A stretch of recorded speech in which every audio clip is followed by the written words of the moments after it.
peace must be our goal and our guide. And all that we strive for as a human family, dignity and hope, progress and prosperity, depends on peace. But peace depends on us.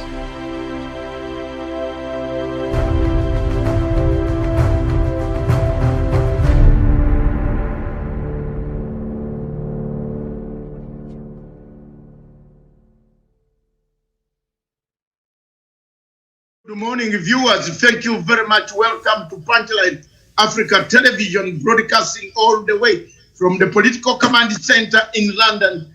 Thank you very much. Today, the show is changing. We are broadcasting it live from London studios because Miriam is on other assignment, African assignment, in one of the places. She will be here next week. Viewers, wherever you are, this topic is very emotive for Africa. This topic is very important for Africa. Those in Zimbabwe, my brothers who have joined us, you are welcome to the show. Good morning in Zimbabwe. I believe it is 11 minutes past 10 o'clock, which is 11 minutes past 11 o'clock East African Standard Time in Nairobi, and it is 11 minutes past 8 o'clock in London. Thank you very much, viewers. And I want to start by giving each of you an opportunity to say your name and introduce yourself, and then just briefly, and when we go, we start with the gentleman on my left, my elder friend on my left. Thank you very much. Say your name and say what you are, what you do. Thank you. Is it me? Oh, left is the guest. We know you, Magaza, I know you. My brother, what is the name again? The Galaxy S9. Oh, that will be me then. It's Constantino Ngandu. Gandu, oh, I remember you now. I was trying to get the face to put the face to the name. Yes. Yeah, it's Constantino Ngandu. I'm in England, based in the town of Luton, and I'm an engineer running my own engineering business here in England. Thank you very much. I am Dr. Matanga, based in Surrey, Croydon, the great place. You know what it is. Yeah. You cannot be in Surrey without being in Surrey. So I have been in Surrey for 36 years. Wow. As long as Museveni has been in power, that is my home.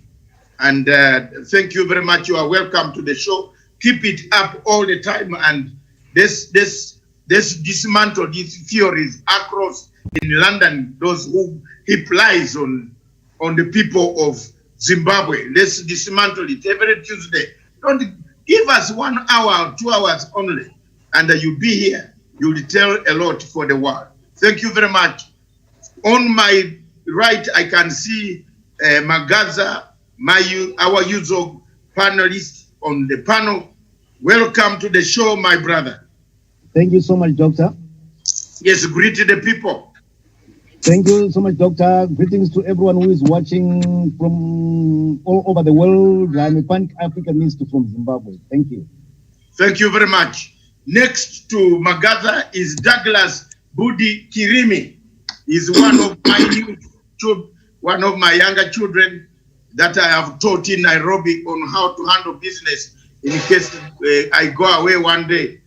Thank you very much. He's a good activist, a politician, an activist, a social scientist. Welcome. Say hi to the people.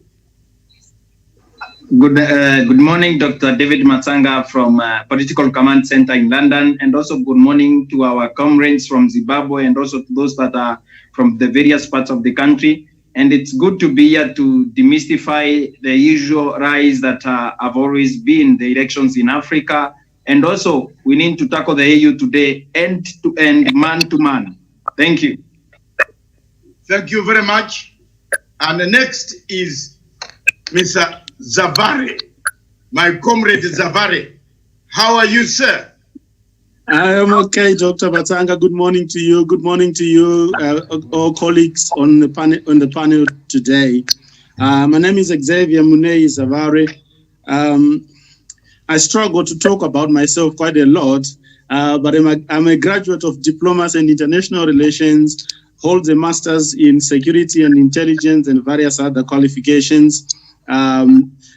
International relations and diplomacy are a passion of mine. And of course, today we've got an interesting topic regarding the AU and African elections in general. So it will be interesting. I may take leave off maybe 45 minutes or so from here because I've got some errands to run. So don't worry, we shall start with you.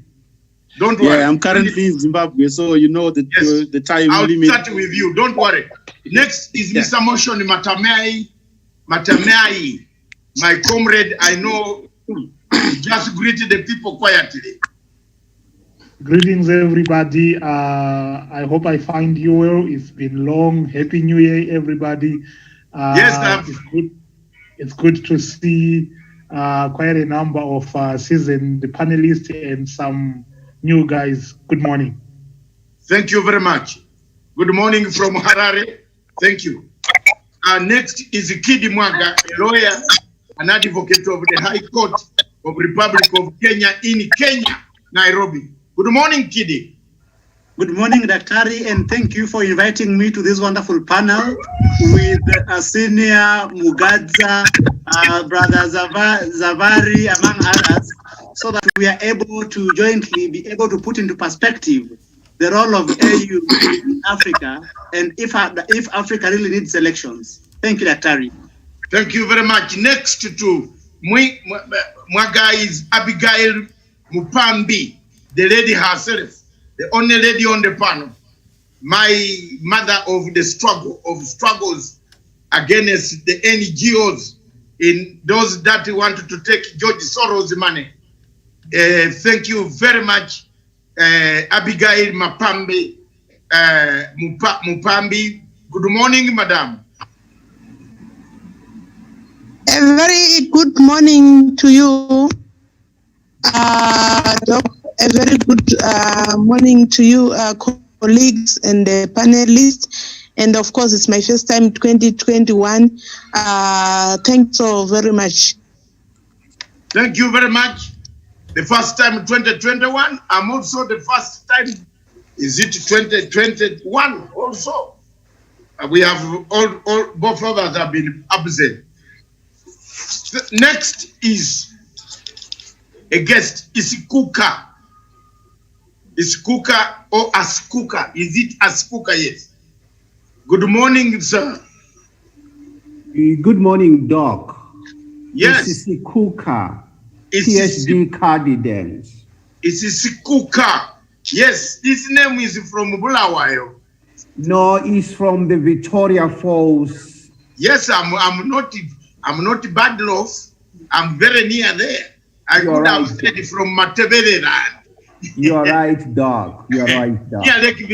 Near Victoria Falls. Thank you very much, brother. Thank you very much for joining us on this show. Always keep it yourself. This is the Punchline Africa, the only Pan-African station that talks about Africa. We defend any African country that comes under siege from the Western imperial toxins that are being thrown at us. We have done so for Zimbabwe for a long time, and we have no regrets for doing so, because there is nothing that we can do except to defend Africa and to make sure that Africa rises and shines again. Thank you. Last is Saxon. Commander Saxon, how are you? How are you, Doc? How are you? How are you, comrades? Thank you very much. You're welcome. Thank you very much. Let's go. Today's topic is very emotive, coming at the background of elections in Africa. Elections that leave us with more tears, more conflicts, more struggles, more demonstrations, more brutality, more torture, more violence on the streets of Africa. Does Africa need elections, really? Do we know what elections are? Did we just take 90 years ago, for example, Zimbabwe came under colonial rule, but the colonialists had taken 900 years or so to know what democracy was. But when they came to Zimbabwe, for example, they told us that you must have every 5 years, every 5 or 4 years, you must have an election. But did we understand what it meant? Is there a social contract in Africa? Do we get paid every Friday? Do we go to the post office? Even if we go to demonstration, do we pay our workers when they lose their jobs? Do we pay our people when they are unemployed? Does Africa have a social contract? What binds the people who talk about democracy? Did the Plateau Republic talk about 5 years cycle of let me term it violence? It is not elections. If you look at most of the African countries, every 5 years, except South Africa, twice. When they vote, they go back home and they wait for results. The rest of Africa, from Zimbabwe, Kenya, Tanzania, Uganda, my Uganda is even worse than any other country. Do you see any democracy? Are we ready for elections? Are we ready for competitive elections? Are we ready to concede? Like, I am a member of the Liverpool club. I've been a Liverpool supporter for 43 years. I started supporting Liverpool when Barney was a player, the only black man who was playing for Liverpool. Those who support Manchester United, I'm sorry, it is a very bad town to go to. Mr. Ngandu will tell you that it's a racist town. You can't drink a beer in the pub when you're a black man. Those days, when we arrived in London in 1980s, you go to Manchester, you are wearing a kitenge shirt, somebody comes to whistle, to say, hey, this shirt is very nice. He whistles like a bird in the forest. You know, his meaning this is from the forest. So that is Manchester for you. Those who support Manchester, I wish you good luck. But when you play football in the UK, one team has to lose. But the supporters go home without killing each other. They meet again. That means there is a social contract among the British, among the people. Democracy can come, you win, we change government. Is Africa ready for such? Look at how many years Chamisa is still running until his shoes have become flat on one side, saying that the election was stolen. He has not conceded. He has not conceded. He has not conceded. He still thinks that despite the fact that the Supreme Court of Zimbabwe, the Constitutional Court of Zimbabwe, made a ruling that the election was won by ZANU-PF, you got 2-point-something million votes, but ZANU-PF got more votes. There were a few glitches that can be rectified, but in overall, the election was won by ZANU-PF. Chamisa has never conceded. So, do we have the spirit to concede? Does Africa right to? How many people in Africa, let's be frank, we are teaching students here. Are there people in Africa who write 2 speeches? You think Museveni wrote 2 speeches? President Museveni has never written, for 36 years, he has never written 2 speeches. The losing speech and the winning speech. And now the whole matter has come to Trump. Trump is not going to write a losing speech.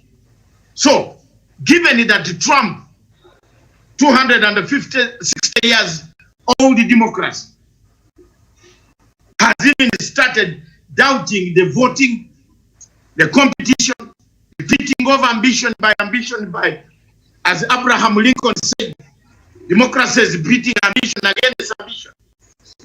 Once you are defeated, you say yes. But do we agree to those people who conduct elections in Africa? Are they genuine?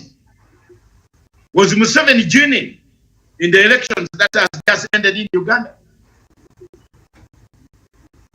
Is the electoral commission, are electoral commissions in Africa worth the vehicle? Kenya is going to elections next year. Are you prepared to have no violence? Zimbabwe, we still have Chamisa running around trying to pull George Soros to bring the government down. Tanzania, we have almost 3/4 of opposition leaders gone to exile. Jamen, my brothers and sisters, is this what Africa needs? Finally, I want to put a question. China has no, have you any of you on the panel, and I want you to address this. Any of you on the panel, have you seen a Chinese MP? No. Is there anybody who has seen a member of parliament from China? No. Walking with a very nice suit and a big car, a gasola, the latest Range Rover. I am the MP for Bindura in China. Have you ever seen one? Have you ever seen one? We have to be honest as Africans today. I have never seen a Chinese MP. But China is now the only economy in the world that lends us money. Some of the money we eat corruptly, like in Kenya, the deputy president has been eating it. Not giving projects. Kenyans will tell you, Douglas is there, ready to tell you. In Uganda, Museveni has been using it. Museveni is even, have you noticed that greed has made President Museveni dig the Lake Victoria sand? Jamen, have you ever heard of this in your lives? The sand, you know, they are digging the sand, drenching the sand to sell, to achieve that class. You know, Chinese have come there. The entire of the Buganda Lake Victoria. That's why people were very upset and they voted differently. Chinese are everywhere. But Chinese don't have a parliament. They only sit once in a week, in a year. And they give us all the money that we guzzle like hyenas in Africa. We eat it. If you look at most of the money that China gave, Malawi, Zambia is about to be swallowed. Chinese want to take over Zambia airport. They want to take over everything. You saw a clip last year of Chinese. They have brought even a Chinese barber shop. I think most of you saw that clip where the immigration officer was telling the Chinese that you must cut Africans. Instead, you don't come to cut on the Chinese and speak in Chinese. This must be put in English. So given all this, does Africa need elections? The last chunk of my presentation, so that I allow Zavari to take over and say his remarks. The last chunk of my question. Elections in Uganda went haywire. In Tanzania, went haywire.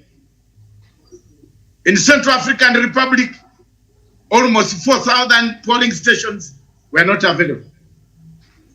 The president is a skeleton in Bangui. And elsewhere in Africa, elections have been conducted. Has the AU lost meaning? What would you tell His Excellency Emerson Mnangagwa? That you should wear your suit and get airs in your plane, presidential plane from Zim to fly to Addis Ababa. To do what? To do what? No, honestly. How do you tell President Uhuru Kenyatta to use that money for fuel to fly to Addis Ababa. To do what? Tell me. What do you want to go to Addis Ababa to do what? Because AU has been captured.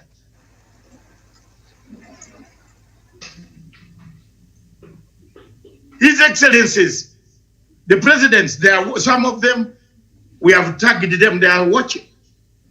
Why do you go to Addis Ababa for? Addis Ababa itself, Ethiopia, is killing Tigray. Across a few miles away, 300 miles, 600 miles away, there is a very bitter war where the Oromo versus Tigray. My friend, I told you here on this show about COVID that Dr. Tedros, Tedros Zenawi Efaki, we were in the same office in London in Highbury and Islington. The British government gave us an office, all of us as refugee groups. In 1987, 89, 90, we worked together. But I knew there were two traitors. Jizone Zenawi and Matanga, who were Pan-Africans. But Efaki and Tigray had a problem. To the extent that Tigray made us to lose our money for funding. So when this COVID issue came, I told the world, I think Magaza, you were on the show, I said, the COVID issue is a problem. And you can see COVID, not that there's no COVID, there is COVID. And be careful, all of you, I'm happy. There is COVID. Don't take chances. But the way it has been now made to look like Ramaphosa talking to Bill Gates trying to do this, you know, it has become like, if you see the war between Zimbabwe and South Africa over this, who is spreading COVID, I want Zavera to tell me who is the COVID owner. Instead of talking about African development, we are pointing fingers that it is the Zimbabweans who have brought COVID or South Africa. Look at that. Africa, if we cannot understand each other on a common disease that has come to kill us, and we understand each other on elections. Can we? No. Museveni turns the 58%, which was supposed to be for Bob Wine, and takes it. And when the voting, you see, I want to leave the stage. The Ugandan voting, when people from Museveni's home voted him, there was no tribalism. But when people from Bob Wine's home voted Bob Wine, he went to national TV to cry tribalism. Have you seen how Africa works? Have you seen? That's the way. But then, the panel will tell me, what are the solutions? What are the solutions? Experts in intelligence, diplomacy, like Zavari, tell me, what are the solutions? Do we need, why don't we as Africans redefine our destiny? The Plateau Republic never told you to hold elections every 5 years. Zavari and myself, and all of you on the panel, you have read the Plateau Republic. If you haven't read, I now advise you to go to your phone later on after you are finished. Read the Plateau Republic, which brought us democracy. Does it say hold elections every 5 years? Does it? Has it ever told you that every 5 years, when the British came to Zimbabwe, they told you 90 years ago, they said hold elections, hold elections. What for? While you hold election and you fight, they are busy taking diamonds in Marange. In that place, is it Marange? Marange, yes. Yes. I have never lost any part of Zimbabwe. It's always in my tongue. Maranga Diamonds. While they were saying, you have elections, every time have elections, Maranga is going. Maranga. And we, by the time we realized our copper in Kampala, in Uganda, in Kilembe was gone. The railway from Mombasa to Kilembe was for what? To carry copper. That railway was not to help us. Is it helping us? You show me how many hotels that have been built because of the railway. Yes, at that time the population was small. We could travel to the coastal town of Mombasa, have tea. You can come all the way from Kampala in the rail with your father with a nice, well, khaki shorts. You are visiting Kenya, fine. But of what importance was the railway to Kasese to carry copper, which was the biggest 90% of why they built a railway from Mombasa to Kampala to Uganda. So, did we take democracy too much, too fast? The winner, does the winner call the loser? Does the loser call the winner? I don't think there is an election in Africa where the loser, apart from the Kenya, which I saw after we have killed the people. People died here. People died in Kenya. Kirimi, don't fear to tell people the truth. You are in Nairobi. People died. After Raila Odinga lost the election, people died. Buildings were burned.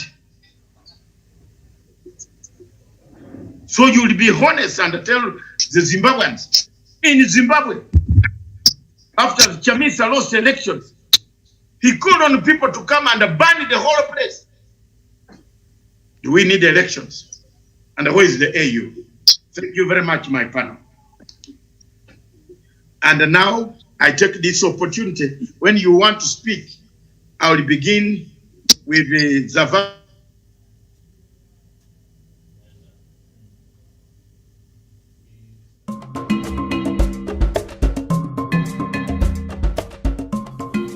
Today is a great day for the continent of Africa. Today is a great day that marks the historical inauguration of our African unity.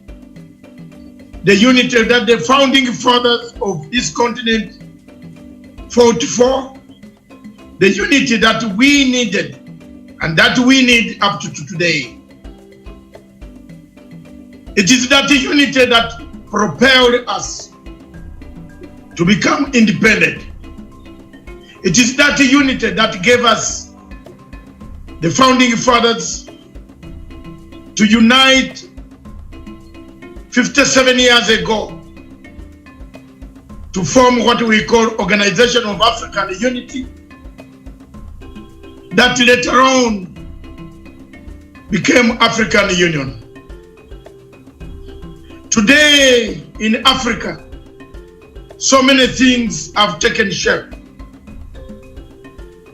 It is unfortunate that today, this year, 25th May, the Africa Day, is being celebrated under the clouds of COVID-19. The continent of Africa has struggled since the formation of African unity 57 years ago. The founding fathers of this great organization, Kwame Nkrumah, Haile Selassie, Jomo Kenyatta, Nyerere, Ahmed Sekou Toure, Gamal Abdel Nasser, Milton Obote, Amir Cabral, Patrice Lumumba, Samora Machel, and others who came later on to take up the struggle, Robert Mugabe, Gaddafi, those who struggled to make sure that this continent liberates itself from the colonial yoke, takes its political stand on the world stage. Ahidjo of Cameroon. These were great men of this continent. But today in Africa, on a great day like this 25th, how many people recognize this day? Why has the African Union, our union, that took over from the Organization of African Unity, why has it become a diluted, eroded institution? If the founding fathers of this organization woke up from their graves today and came to Africa to see what is happening on the continent littered with conflicts, a continent littered with countries not speaking to each other, a continent disunited, a continent destroyed by external forces that have taken Africa hostage, that they have taken the African Union hostage, that have created us the suffering that we see in Central African Republic, the suffering we see in Cameroon, Amazonia, the suffering we see in South Sudan, the suffering we see in Mogadishu, the suffering we see in Libya today. What has happened to this continent? I would like anybody sensible in Africa today, including Dr. Muhammad Faki, to tell me, including President Ramaphosa, to tell me how we ended up getting two men in one country fighting over a country that is already dead. Fellow Africans, those watching me, I don't hit lightly. I hit where it matters. When anybody touches Africa, I will not miss my words, because this is where I was born. That is where I have the spirit of Nkrumah, of Sekou, of Jomo Kenyatta, of Nyerere, to speak the truth. I have no regrets. I can perish. But the French have captured our organization. The French have bought this guy you see on the screen. He receives handouts from the French capital and looks the other way when Africa is bleeding. I'm giving you the real material now.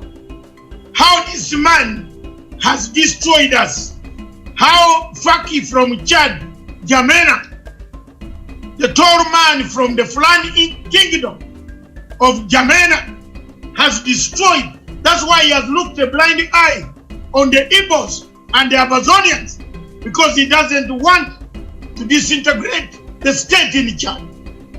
But that is not a problem. We don't want states to disintegrate. But to help the people of Amazonia by bringing their motion to the African Union. Viewers, if you look at the problem that we have in Democratic Republic of Congo, it is the French. If you look at the problem that we have between Rwanda and Burundi, it is the French.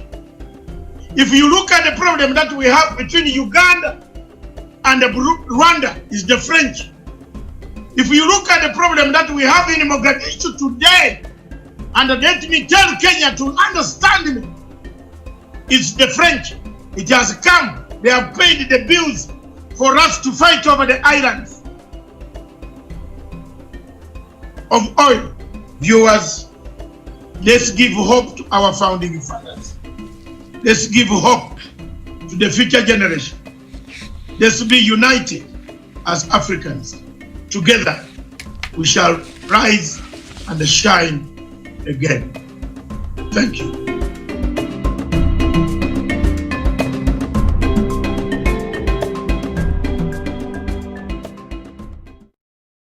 You can go ahead.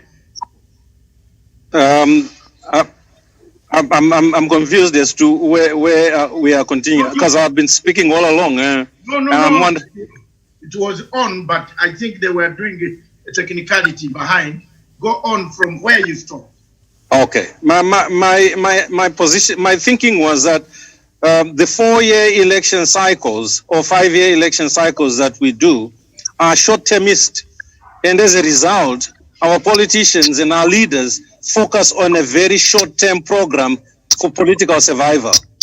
And that compromises long-term development in our countries. There's also the problem of interference in our local politics by our former colonizers. We have a situation where opposition parties in many instances are funded from outsiders and carrying outside interests. And as a result, they have a destabilizing effect on our local agenda. Yes.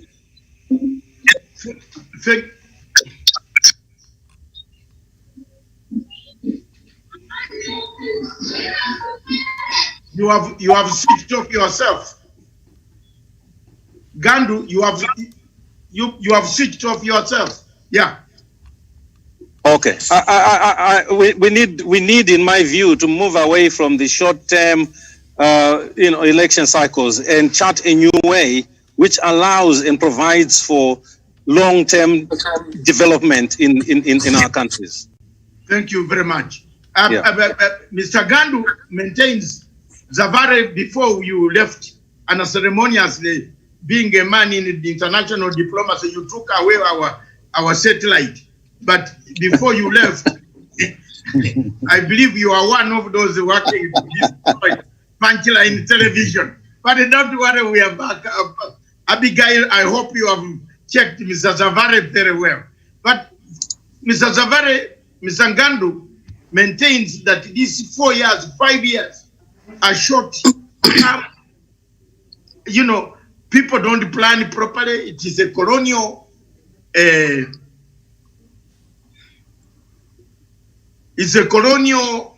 issue, a doctrine brought in by colonialists to blindfold our eyes while they suck us.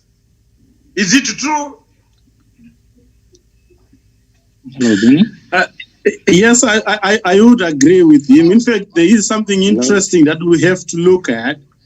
When the colonialists themselves arrived in Africa and started colonizing it, there weren't any elections.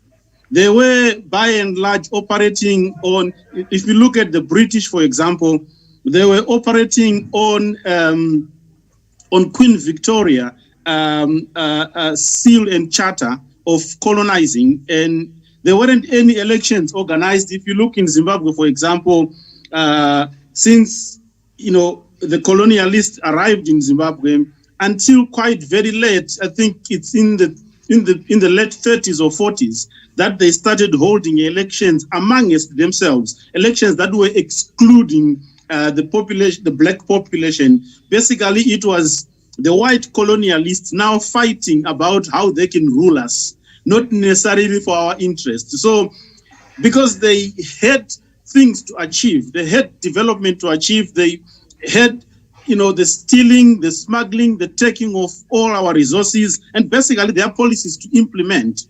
There were no elections to be held until they achieved what they wanted to do. Now, I will present this to you, and you can always check, and don't just take it as my word. If you look over the last 30, 35 years, the countries that have developed the most are countries that are regarded by Western countries as autocratic countries. So if you look at countries in the Middle East, United Arab Emirates, for example, Qatar, the Bahrain, and then you move to China, these are the countries that have achieved more economic growth. Why? The simple reason is that their policies are very predictable. If we are talking of investors or investment as foreign direct investors coming in, okay, I hate those ones anyway, but if we to say we are going to have foreign investors coming or any form of investment coming, investors want predictable policies. Now, if you look at the type of our elections, the type of democracy that Africa is currently obsessed with, or Africa is being forced to accept and swallow, it doesn't allow for that. We have politicians living for the electoral cycle. And the electoral cycle has, for some reason, been made a standard 5 years. In America, we know it's 4 years. In Germany, the chancellor decides when to call elections. The same in the United Kingdom. In fact, the United Kingdom, until David Cameron came into power, there was no term limit in terms of the parliament itself. But even now, elections are not really termly. They depend on the leader who has been elected. You go to Israel, it's the same. Elections can be, in fact, Israel over the last 2 years has had more than 6 elections. So that's just how their democracy is. And why should we be obsessed with 5-year term limit? Our politicians, by and large, live for the election cycle. So there is no meaningful development that happens in between. Because much as we may talk, for example, in Zimbabwe and say Vision 2030, Vision 2030 is premised on President Emmerson Mnangagwa and ZANU-PF winning the next election cycle, which is in 2023. And there is a problem on itself. As an investor, I'm thinking, what happens if President Mnangagwa loses? What happens if ZANU-PF loses? What will happen to my investment? How is the new government going to affect me? Its policies, what are they going to be like? Am I assured of my investment? So you then see that, in my opinion, as Africans, we should be putting development ahead of elections and democracy. We are putting democracy ahead of everything else that we want to achieve as people. And there is our problem. You gave an example earlier on of China. China decided that they wanted to develop their country. And for the last 40, 45 years, their thrust has been on developing their country, not developing a system of governance, but developing the economy. Yes. And they are doing so as a communist government, and they've been successful. Like I said earlier on, if you look at statistics, the countries that have had the biggest growth, whether it's GDP or visible development in terms of infrastructure, in terms of the social life being improved, people's social lives being improved, you look at countries that the Western countries regard as autocratic countries. Saudi Arabia, United Arab Emirates, Bahrain, Qatar. Those are the countries, Indonesia. Those are the countries that have posted significant development. So as Africans, we need to ask ourselves, what is it that we want? Is it economic development and the social security that it brings? Or we want endless cycles of political fighting? Here is the problem. We are not even in a position to choose our own leaders by and large in most African countries. If you look at Uganda, for example, you have two Western puppets fighting for each other. I'm sorry to say, fighting against each other to serve the interests of the Westerners. Both Museveni and Bob Wine are Western puppets. And it is the West that is just playing games and trying to choose which one would be a better puppet for us. They have used Museveni for years to cause wars within the region and all sorts of things. Now they're thinking, okay, can we do something different? Okay, can we try something else? Because now Museveni, I think, is past sell by dead. just like they were doing with Mobutu Sese Seko, just like they were doing with pretty much almost every African leader.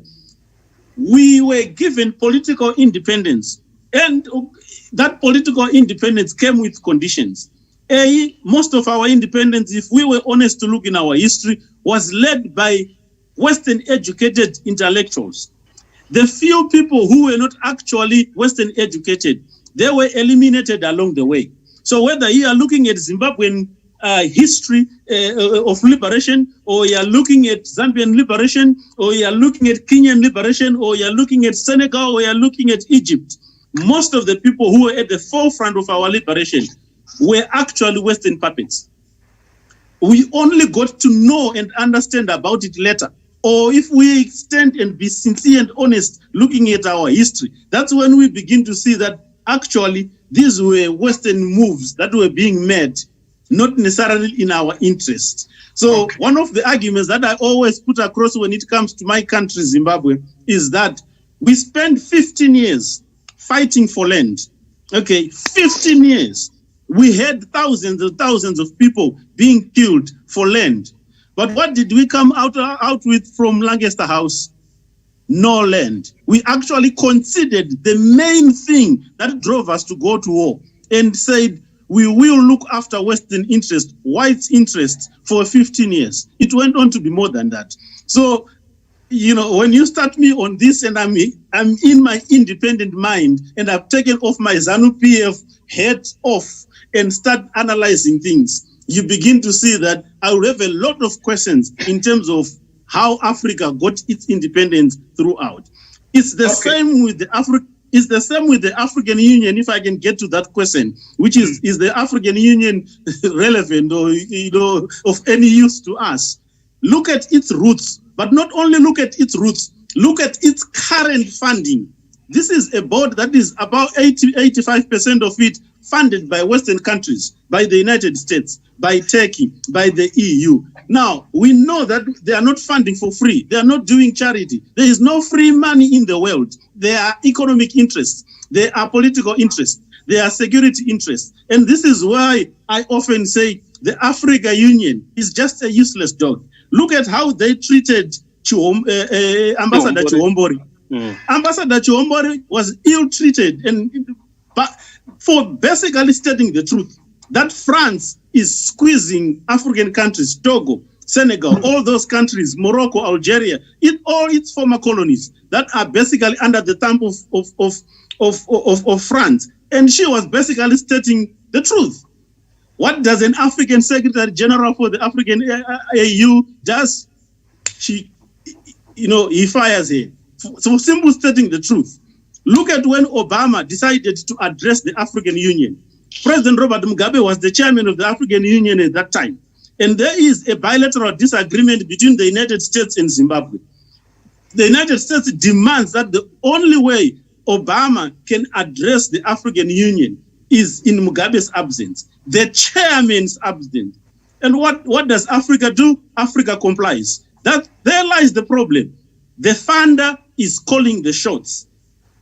So the African Union, as far as I'm concerned, it needs to be changed from the root to every branch if it is going to achieve anything. Yes, we've got very good things on paper. We write very good documents as Africans, whether we are in SADC, ECOWAS, whether we are in the African Union itself. But in practice, African Union is run by Western puppets for Western interests. Bluntly put, and that's what I believe is the truth. I submit. Thank you very much, Zavare, for those submissions. Therefore, before you leave, answer me yes or no. Do we need elections in Africa? Given what Gandu has said, that this 4-term, 5-term, every 5 years, there's blood flowing in Rupane, there's blood flowing in Bindura, in Kariba Dam, in Chitunguza. Small man like wait, a small man like this boy. What is this boy's name? This small one of yours. This Chamisa is running around with shoes from Turkey. telling people we need election. Do we need election? Answer me yes or no. No, we don't need elections. The only reason we hold elections is because we want Western money, which we are promised if we hold elections. And then further conditions are. Let's go further. And then further conditions are put. Before I come to Abigail, because you are an expert in this, you are diplomats. When you reach that level, you say I'm a diplomat. I studied international relations in SOAS and Cambridge. So look, Museveni has told us openly that from 1962 to 14th January has been stealing elections. He said it, that the only election that was very viable, which again he stole. He brought the army, my brother. If you don't know, he brought the army for every 200 Baganda people in Kampala. There were over 300 army men. So when you opened the door, it was green like my brother's uniform here. So can you go? Can you vote? Can you go out to vote? When you want to go and have a short call, you find the army in your banana plantation. Can you go and vote? So this type of elections in Africa, look at the pictures. Look at the pictures where elections, you are calling for an election. You are even borrowing money. And the money is not even borrowed. It is not yours. It is even borrowed from this Bazoum, who ran very fast and tell Abigail Mupambe to type a report. You know, they use us. They type a good report that it was free and fair. There was no irregularities. You know, African Union is sitting. You have answered yourself. Let me bring the gentleman before I come to Abigail, because I know you want to go, and you are one of our originals. Let me bring one Kenyan, the man by name Douglas Kirimi, to tell us, as the youth, is one of the youngest amongst us, and what do they feel? The Bob Weinstein and others, you see. So tell us more in Kenya. How is the situation? What is going on? Do you really see the Western model working? Every 5 years in Kenya, you have been hammering each other with arrows, pangas, with bullets, except just 2013, where you did not fight.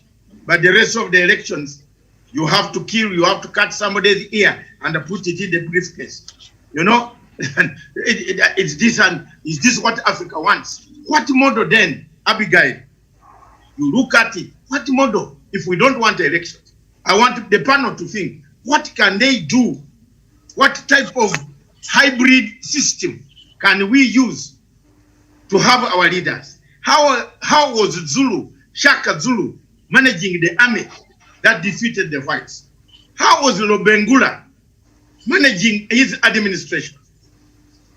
Yes, how was Kabaka Mutesa, Kabaka Mwanga, Kabaka Chua, Kabaka Suna, Kabaka Kabalega? How were the Hehe able to fight in Tanzania? What type of administration? The Oyo Empire, how was it organized that it could trade in diamond, in salt, from the western coast to the Mediterranean port of Carthage? How were these people so powerful to build a kingdom in Timbuktu, in the center of Sahara Desert? How can we look at those people, my panel? Douglas. Thank you, Dr. Masanga. And also, I saw Ambassador Ghana Maina came a bit late. Hi, Ambassador Ghana Maina. And thank you, Dr. Masanga, for that. In Kenya and in other African countries where every 5 years we have a sacred cycle of the same people who only change parties, corrupt African leaders who have been rooting economies of Africa, running for office. This is president, this the other is a prime minister. If he's not the prime minister, the wife is running for a prime minister. In Anambra State in Nigeria, before I come to the issue in Kenya, in Anambra State in Nigeria, the wife went for a COVID-19 vaccine in the USA, which vaccine is not even open to the people of America and also open to tourists. How did this woman manage from Anambra State in Nigeria to go and travel to USA and also get vaccine that cannot be accessed by the people in the USA? Tourists cannot get the vaccine in the USA. That can only be corruption, and I hope the FBI can be able to unearth that and also bring the people involved into account, because at the end of the day, if we keep these kind of leaders in office, a governor that fries the wife to get a vaccine in America so that they cannot die of COVID-19, leaving the people to die, is something that we need to relook as Africans. Do we need elections in Africa? Do we need elections in Kenya? No, because at the end of the day, in this country, we have a very defiant and a very rogue deputy president who acts in the constitution of Kenya. Those that don't know, a deputy president is supposed to be the principal assistant to the president, which means apart from being a principal assistant to the president, if the president is out of the country, he can act as the president. But the deputy president of the Republic of Kenya since 2017, actually before that time, he was running for office of president in 2022. And this is the secret that we have in Africa. We have people with ambitions to be presidents. What is so sweet about being president that you cannot serve in your present capacity, waiting for the future to unfold? And this is what we need to tackle as a people. This secret circle of people running for office after every 5 years, this comes and also stops the agenda of people that are in office. For example, the president of Kenya has a very beautiful blueprint called the Big Four Agenda: food security for the people, infrastructure, healthcare, and also security. But these things cannot be built on if these people keep talking about the next election. In Africa, it is said people plan for the next election, not on how to better our lives as citizens. It's all about our leaders doing in elections for people to come after they are voted in, then the deputy or some other people are running next to run for the office in the next 4 years to come. Do we really need that? In Kenya, I would say we don't need that, because in 2017, we had an issue of Baby Pendo, a young kid that was known as Baby Pendo, who died from a police bullet as the opposition was being dispersed because they were disputing the elections and all that. In 2007, 1,300 people died because some people were running for office. Do we really need elections for people to die, for others to be presidents and vice presidents across Africa? I think we don't need that. Again, what is that we can do as people of Africa, as Pan-Africanists, and also the people of goodwill in the world? We can be able to bring the national agenda together for people of Africa, and especially the people of Kenya. Today we have a Big Four agenda. We have the Vision 2030. We can consolidate that to national agenda. No matter who comes into power, they can be able to build that for the next 25 years. A country can be able to build on a national agenda, on a coalition of issues, on a coalition of ideas. No matter who comes to power, they can continue building on that and be able to do that. For example, the Big Four agenda by the president of Kenya, and I asked the panelists to go and look for that in the internet, cannot be completed in one term. What do we do as the people of Africa? Consolidate that into a national agenda that we can be able to bring forth, that we can be able to send even after the president of the Republic of Kenya serves his 10 years, another one 10 years, another one 10 years. The national agenda across Africa can continue being built on. Why? Because every leader that comes into power, they have their own agenda, and that may not necessarily mean the agenda of their people.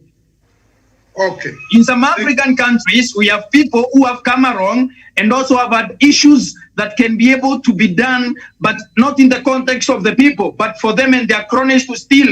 For example, the president of the Republic of Kenya, I'm sorry to say this, but it is in public domain. He said his deputy has been stealing public resources from government projects. How can we be able to tame such people from stealing from national projects? We can have people and a national agenda with a clear budget that cannot be touched by anyone. For example, this deputy for us, every government project. For example, there is a famous Aurora and Kimorel Dam scandal that he has been able to steal over 64 billion Kenya shillings. That alone has been able to be used to sabotage the government agenda of the day so that he can run for president in 2022. Kenyans and the people of goodwill in the world, we don't need elections in Africa. What we need is the national agenda. If a president from a particular coalition of parties come and runs for 10 years, another can take for 10 years, not changing anything, but dealing with the national agenda, going to the AU. After now, the Africans have the national agenda that they can be able to build on and continue building on no matter who is in power. Africa can develop first, and also we can be able to have a basis, a foundation that we can be able to build a better Africa. Next is the question of the AU. The AU has been sleeping on the issue in Uganda. The AU has been sleeping on the issue of sanctions over Zimbabwe. Zimbabwe has done nothing wrong for them to be able to be sanctioned the way they have been sanctioned by the USA. USA themselves, we saw the insurrection at Capitol Hill. The next minute or the next day, the president of the United States, after what they did at Capitol Hill, they should have lifted the sanctions on Zimbabwe and any other African countries. Why would we need an AU that cannot speak for the people of Africa? Why would the president of Zimbabwe, the foreign minister, attend meetings at Addis Ababa when the AU, the sleeping giant of Africa, our organization that is supposed to speak about our issues, about our plans as the people of Africa? AU, you've been sleeping for the longest time. You have foreign funders and also people that give you. China gives you money. China built the house where AU sits every year. Why would the president of Kenya go and sit on a Chinese throne? Why would the president of Zimbabwe go on and sit on a Chinese throne in Addis Ababa so that our issues will be determined from Beijing or also Washington, D.C.? The people of Africa, it is the high time you come out of the closet. Each and every African can be able to fund, like Dr. Matsanga and Ambassador Ghana Maina have said before, that we can be able to fund AU at least $1 each year. We can be able to fund AU in an excess of 100 billion shillings, $billion. We can be able to fund AU and also move forward as a people of Africa. We cannot have a voice where we don't have funds, where we don't fund, we don't do anything at AU. AU can only continue pushing for the Western agenda without pushing the agenda of Africans. And this time, we need to be able to come to terms that AU is a sleeping giant. The people of Uganda are crying. The people of South Africa are dying. The people of Zimbabwe are dying and also crying. The people of Kenya are crying from the secret violence every election year. AU is mute. People in Uganda the other day are dying and also crying. The people of Guinea, where Alpha Conde has refused and also stayed in power. The people of Cameroon are dying under the regime of Paul Biya, a shameless dictator. AU is sleeping. Everywhere in Chad, where Ambassador Ghana Maina comes from, we have a man that has refused to leave power. In the Republic of Congo, we have Denis Nguesso Nguema, who has refused for so many years, over 20-something years. What is the AU doing? Don't forget Uganda. Yes, I'm coming to Uganda, where we have a very shameless dictator who has been also funding a deputy president in East Africa, in Kenya here. We cannot continue having the Musevenis of this world. We can no longer continue having an AU that supports Museveni to engender an agenda of killing Ugandans and stifling the voices of dissent and also alternative voices in Uganda. The people of Uganda are suffering under Museveni today because Museveni has the backing of the AU. What can we do as the people of Africa? We can only do this: fund the AU, take charge, and chase people like Paul Biya of Cameroon that have been able to stifle and kill the people of Amazonia. And Amazonians should be given their right to secede from Cameroon, and Paul Biya to stop killing those people. Thank you, Dr. David Matsanga. Thank you very much. I think the panel, you have heard it all. The guy, this is the generation we have. And I think, Mr. Picture number one, you must be very careful. And Madaza, the Gandu, and the Maina, and Amai Abigail, This is the generation, the hottest type of generation we have. So, mine was, I handed over the baton. I handed over the baton. You know what, Abigail and my comrades, when I saw everybody Ugandan saying, why don't you come to stand for president? I said, no, I've grown my children. My firstborn is 41 and Bob Wine is 38. Let him handle. I'll give him a backup. You know, you give room, allow. These guys now, look at the way he goes. He can cut you to pieces with words only and you collapse. So for us, our role as elders is to mentor people, to give them room. That's why I gave room for the people. How many years have I struggled against President Museveni? Since 1981. I've been struggling. I have been struggling.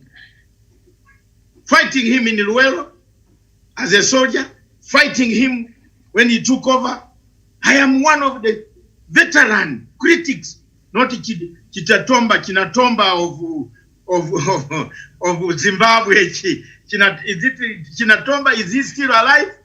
I am a veteran, a critic. I am the living man, the only living critic amongst the 11 candidates of Uganda.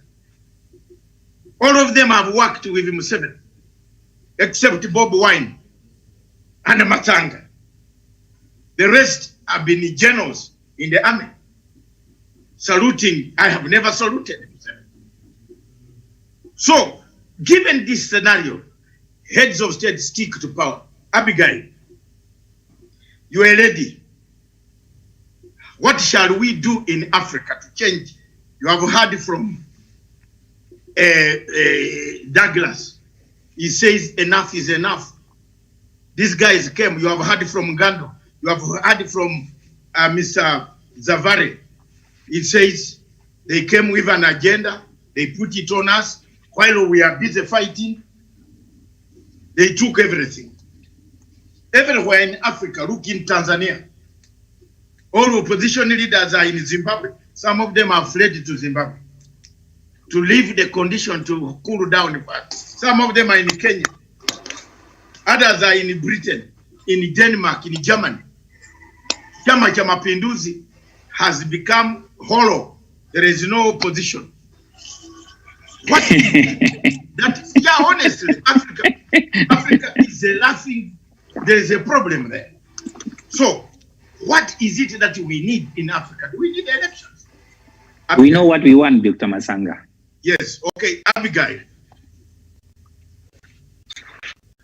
Switch off. Switch on, unmute. Unmute. All right. Yes, I'm on it. Thank you so very much, Dr. Masanga and the colleagues. I think I agree with the comrades that have been articulating very well this very issue. I agree that we don't own the system of democracy. Who's the democracy? Do we really know what democracy is? Do we really need it? I think even in the last sessions, we articulated very well that if it is democracy, then we need to define the African democracy. What we mean by that democracy when we have domesticated it home. What is democracy from the perspective of Zimbabweans? It speaks to exactly the system that we want. And I might be probably to remind the people.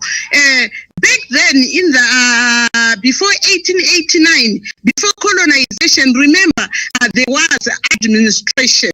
But what we did, probably what happened during colonization and to this date, we actually dubbed our own systems. The generations right now that existed to this day, including our own generation, how many are aware, how many are educated, they are learned about the system that used to exist before this very system.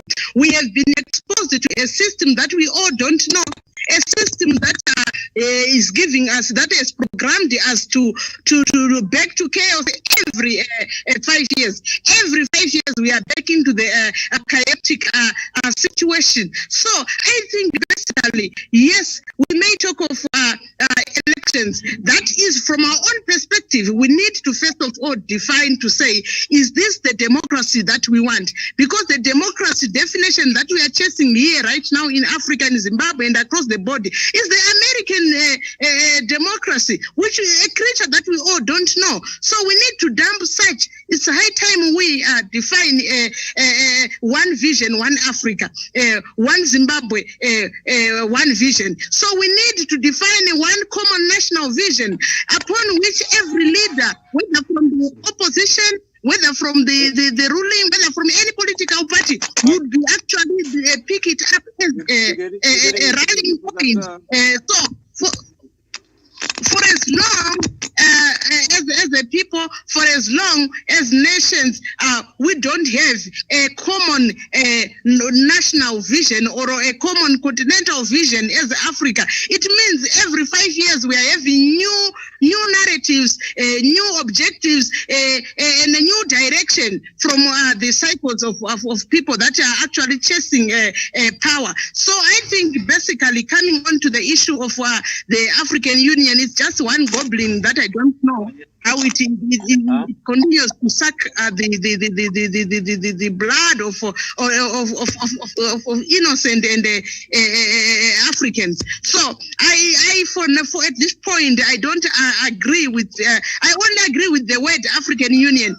Everything that is happening, I'm not in agreement with it. So probably we need to revisit and say, do we still need this African Union? Yes, but do we need all these objectives and how it is running right now? Definitely no. So probably we need to begin to think whether we should delete this whole thing called African Union and redefine a platform that can define the African vision, the Zimbabwean, the Kenyan, and all the unified vision, upon which we define from there the kind of cycle, the kind of governance that we want as Africans. So currently, everything that is happening in Africa, in all these governance, is not for us, and of course, nothing for us without us. We need to come down and begin to say, what is that which we want to achieve as Africa? We are not in the business of chasing power. We are not in the business of causing confusion. In every 5 years, we want development. Do we really need to be chasing each other so that we talk of development? Definitely no. So we have a system that we have been using way before colonization. We have to revisit those archives and begin to say, where can we edit in this 21st century? Where can we improvise, not to delete and dump our systems, and now we are confused with a borrowed system, an imposed system. So I think we have a long way to go, but the first thing we have to agree, where do we want to go? Do we want to face north? Do we want to face south? Which direction do we need to take? From there, we consolidate that and begin to, of course, define the system that we need, not this borrowed democracy creature, not this imposed democracy creature that keeps us running every 5 years, chasing and pointing at each other. While we are dumping development, while we are dumping issues that matter. I think basically this is what I can say. Thank you very much. Can you connect Mahina, please? The headquarters in Nairobi. Connect. Ambassador Mahina is on the line. But let me thank you very much, Amai Abigail. You only understand the word AU, but you don't know what it does. Indeed, most of us, Ambassador Mahina is a brother of the man who messes AU. Actually, they are brothers. Okay, let me follow. Let's all of us condemn him with no reservations at all. Him and Muhammad Faki are brothers. They all come from Chad. Ambassador Mahina is from Chad. When you see the name Mahina, you might think it's Nairobi. He's from Chad. You know, most of Mahinas came from that area. So he's one of those who has actually killed AU. His brother, We don't know what problem they have, but he's here on the panel, and for us, our television does not hide. It tells you off. If you want to die, you die. If you want to collapse, collapse. If you want to... That is a wonderful debate today. Yes, if you want to it's collapse, a wonderful collapse. debate. If you want to die and tell your brother, go and tell you. What will he do? He has killed our organization. And it is good you are here on this panel. But let me bring in the Zimbabwe Maganza. Thank you, Maganza, Doctor. take your view. Thank you very So much, many things Doctor. have been said. Elections, Yes, so- a younger man cried. He said, you look at the younger man in Uganda. His house has been cut off. Power has been cut off. Their water has been cut off. Their food is finished. Museveni was nominated, not elected, given a vote, a seat to sit on. Then he went to cut off power from this younger man. Surely, in Africa, surely, what is election for? If you can go and cut off power, do you know me? The issue of Uganda looks that some African leaders look for beautiful women of the others because it looks so. For us in Uganda, we have that habit of men looking at your house. Me, I've looked at the problem why Bob Wine should be cut off water. Because Madame Bob Wine is very beautiful. You know, you never know. At our age, we might be looking the other side. I'm only thinking, I am looking for a reason why Museveni should stop a younger man from having food, from going to the toilet. Surely. Maybe he's looking for his wife. What is the problem? Tuambiane ukweli, they say the truth on this time. If we don't speak about it, shall we speak when we're in the grave? You go and win election. Then you go and block this man from going to the toilet with the wife. So, but what was he saying? If they had not gone, taken away the children, how would the children be going to the toilet? But did he accept that he was beaten in the elections? Who? That one you are going to say.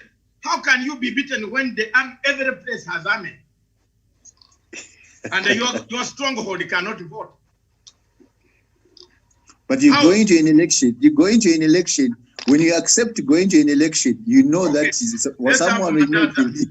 You wait first. Has Chamisa accepted? No, he's just like that young man. As Chamisa, at least the Zimbabwe election was actually very free and fair. But this one, the president put on an army jacket and came and said, you try me. You try me. He was dancing to the music of the young man. Yes, you try me. You look at me, you try and you see tomorrow. So, and you know, the younger men ran away like Kirimi. But if it is all the generals like us who have tested him before, you would have seen the fire. Yes. Right, Doctor. But we don't want violence. Nobody wants violence. You can't beat up the boy. Then go and lock him in a toilet. You want to steal his wife? Maybe. There's a problem here. You know, you might not have this problem in Zimbabwe, but we Ugandans have a problem. Maina will tell you we have that problem of looking at people's wives. You know, you see. So this girl is very beautiful. Maybe this man wants to, I don't know what he wants from Bob Wine. What is it? You have defeated, you have stolen the vote. Why do you lock the smaller boy? Lock him up. And if I don't speak, I'm 65 years old. I'm a Ugandan. Who is going to speak for these people? Who? Museveni knows what a gun is. We also know. Meaning, I told them, let me beat this guy. The Ugandans said, have you seen now? The same Uganda told me the names. Have you seen now? By now, things would have been different. But I don't regret.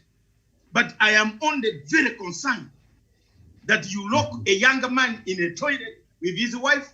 Do you want his wife? We can give you free if you have the energy.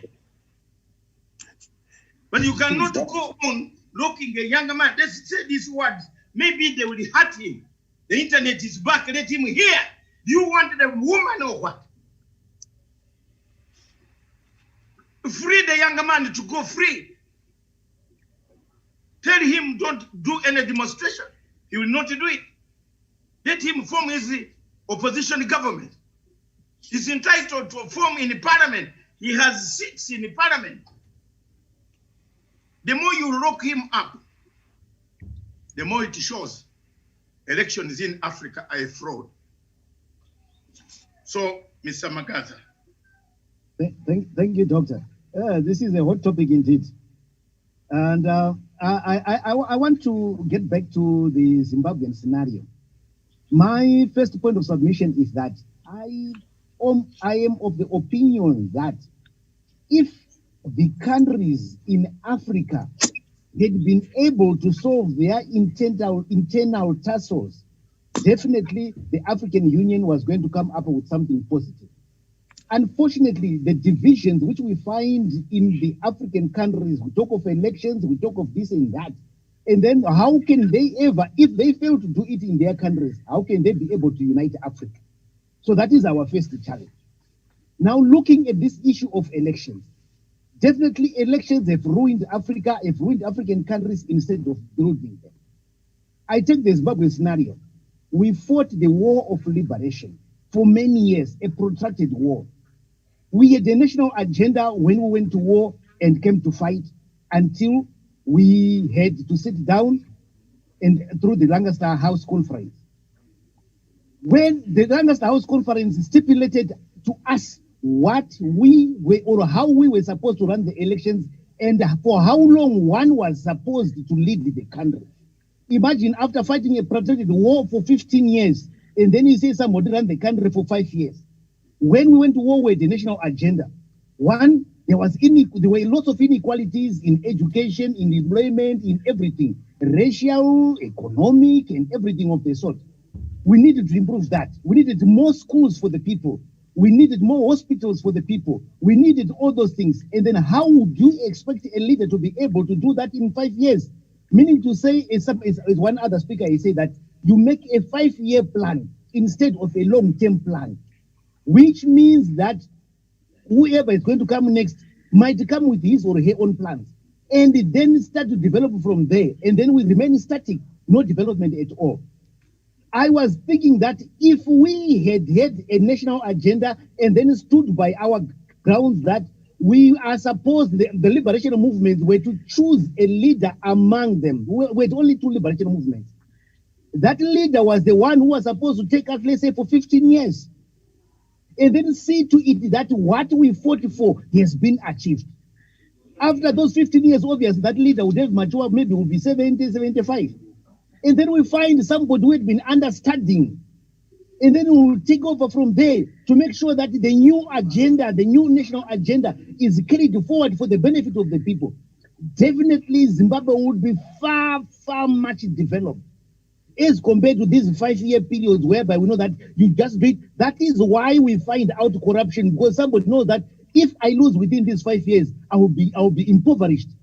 And so, which means one wants to loot as much as possible within that 5-year period. And whoever gets into power, instead to have national development, instead of carrying out development, they carry out developments for themselves, for their own personal benefit. If it was long term, it was going to be advantageous because we know that the people will be knowing that those people whom we have elected into power are going to be with us and we're going to see through what they promised us. Not that within a 5-year period. Elections have ruined. Prescribed elections have ruined Africa. And so my opinion is that we need to have a total paradigm shift. We need to have our own indigenous democracy, which will stipulate how we choose our leaders and for how long we expect them to fulfill the national agenda, so that whoever will take from there, we will carry over the race and make sure that we win that race for the benefit of the people. Thank you very much, Mr. Magaza from Harare. We shall give you time to summarize on the AU. But I want to move quickly to Kenya. Kidi Mwaga, the lawyer, briefly, you have 2 minutes. Kidi Mwaga, you are a lawyer, and you better tell us. You have studied the constitutionalism. Yes. Do we look like we are ready for elections if we are looking at other people's women, how beautiful they are? You remember the battle? No, do you remember the battle between Besigye and Museveni? What I did. No. What did this guy here? This man, Maina, is always in Kampala. He enjoys Kampala every time, and he knows the problem. I'm not speaking from nowhere. Part of the Uganda's problem from Besigye and Museveni, they were quarreling over something everybody knows. It's not a lie. Maybe, again, someone has seen another beautiful person. Why do you beat the boy? You have stolen his vote. You have taken his vote. Then you are looking for what? What? No, I can intervene on that. I'm a Ugandan. I am a Ugandan. I'm getting worried. What? Because since these two guys came on the scene, they all came from the bush. They started fighting. We didn't know what the fight was. Later on, we discovered each one said this was this, I was this, I was this. So, but we Ugandans kept quiet. We later on discovered the thing was the beauty. So, Mwaga, in Kenya, President Uhuru Kenyatta has put a new agenda. The BBI, the Zimbabweans are here.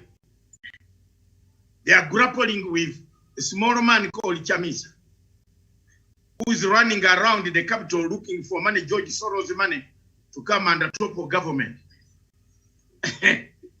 Maybe you can give them the BBI version, the handshake between Raila and Uhuru, which has grown under this country is peaceful.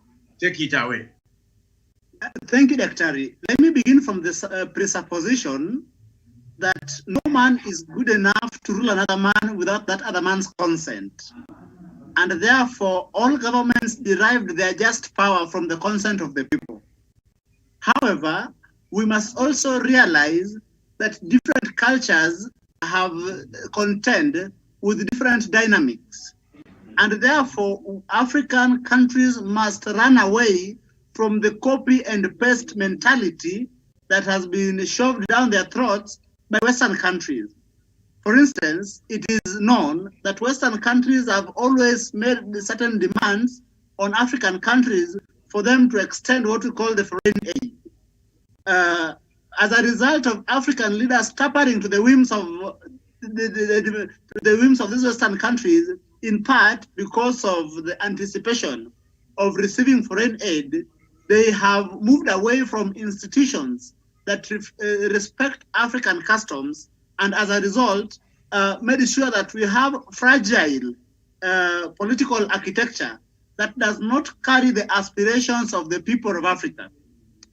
Let me use Kenya as an example.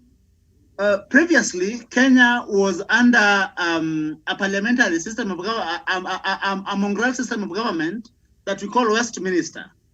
And in the Westminster model, as it was in Kenya, was that the president was an MP. But then when Kenyans revisited their constitution in 2010, they said that one, people who are running for elections should not be as president, should not be members of parliament. As a result, in 2013, we had opposition parties outside parliament, and it became difficult to hear that alternative voice in parliament, to see that coherence in alternative leadership in parliament. So when we went into 2017 elections, people of Kenya realized that pure presidential system, as it is practiced in America, is difficult to practice in African country.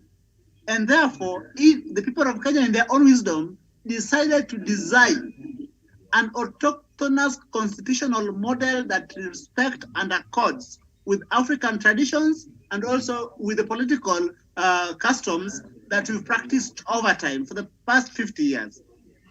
In developing this, the president and the prime minister came with the BBI. In the BBI model, we are saying that we are restructuring, not expanding, restructuring our executive to ensure that we have the president and the prime minister.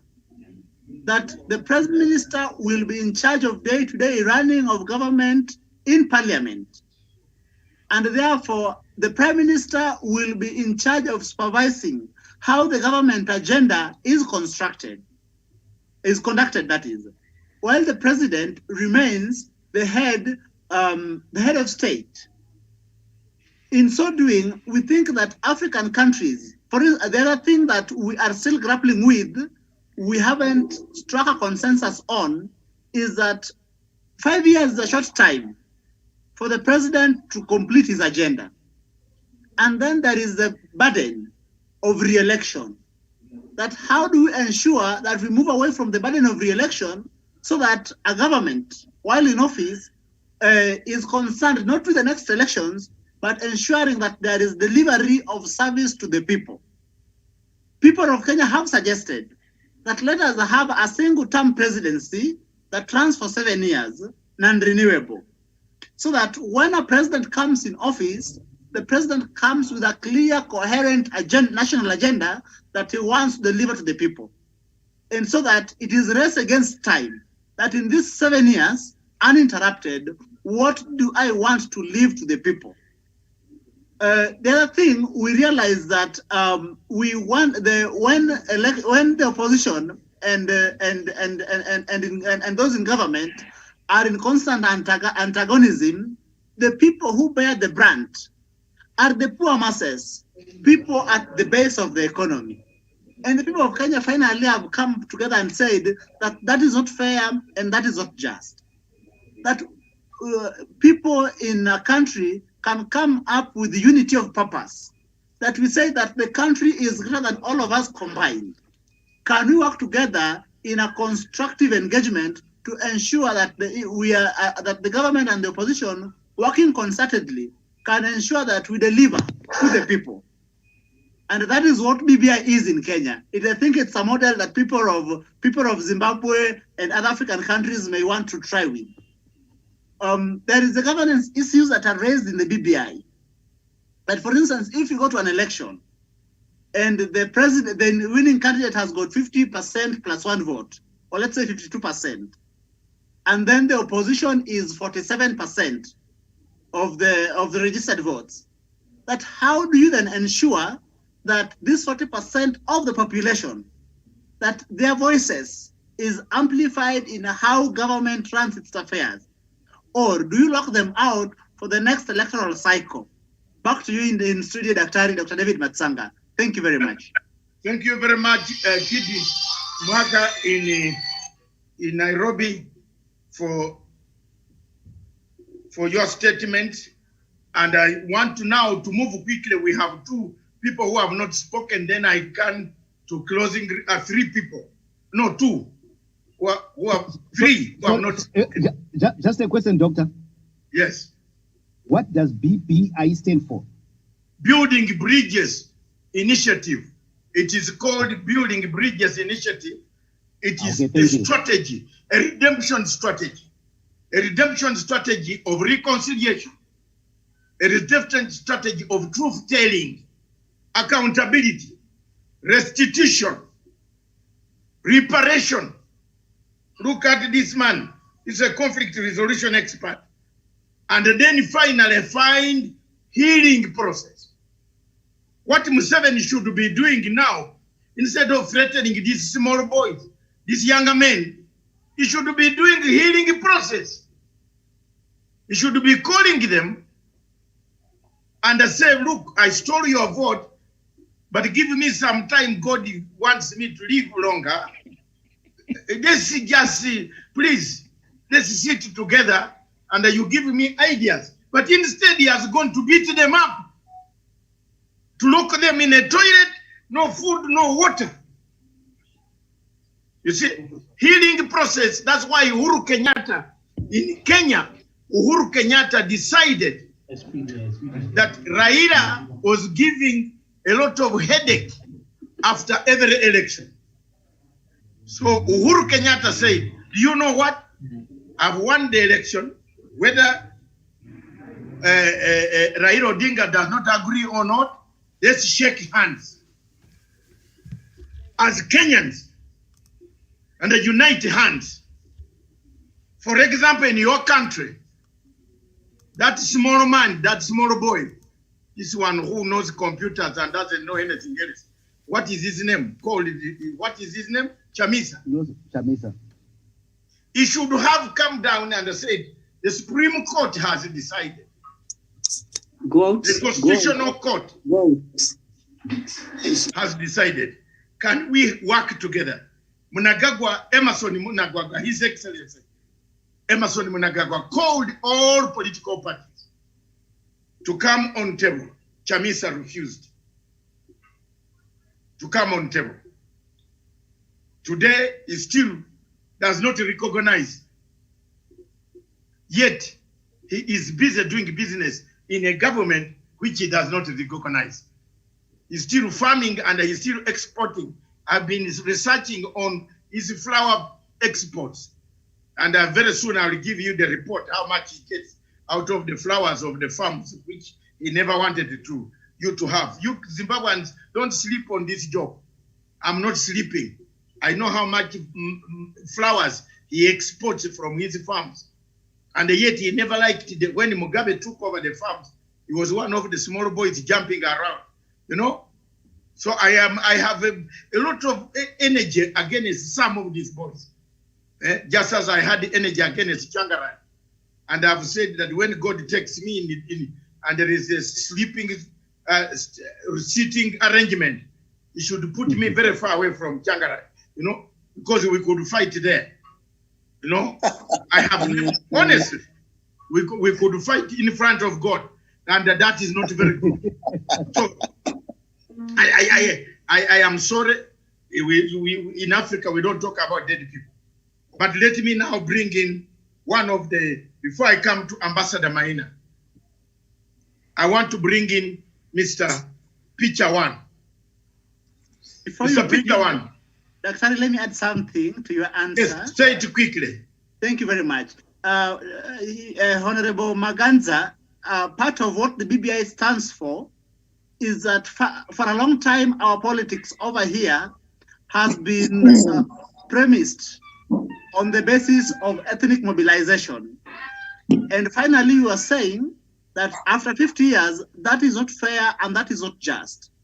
That finally, can we move from a country of blood ties, of Luos, of Luyas, of Kikuyus and Kalenjins, to a countries of ideals? That the aspirations of a Luo from Lake Victoria is the same aspirations of a young Kikuyu in central Kenya. And therefore, how can a government ensure that that as a Luo is able to fulfill his aspirations, the same Kikuyu can fulfill his aspirations? That is also what PBI is seeking to achieve, and that we have a constructive engagement. Thank you very much. Thank you. Constructive engagement with the opposition. And I had forgotten Mr. Motion Matamai. I'm gonna bring you in. I know you are a silent listener. All the time, you come in last. Mr. Picture One. Doctor, how are you? Yes, fine. The views of the panel.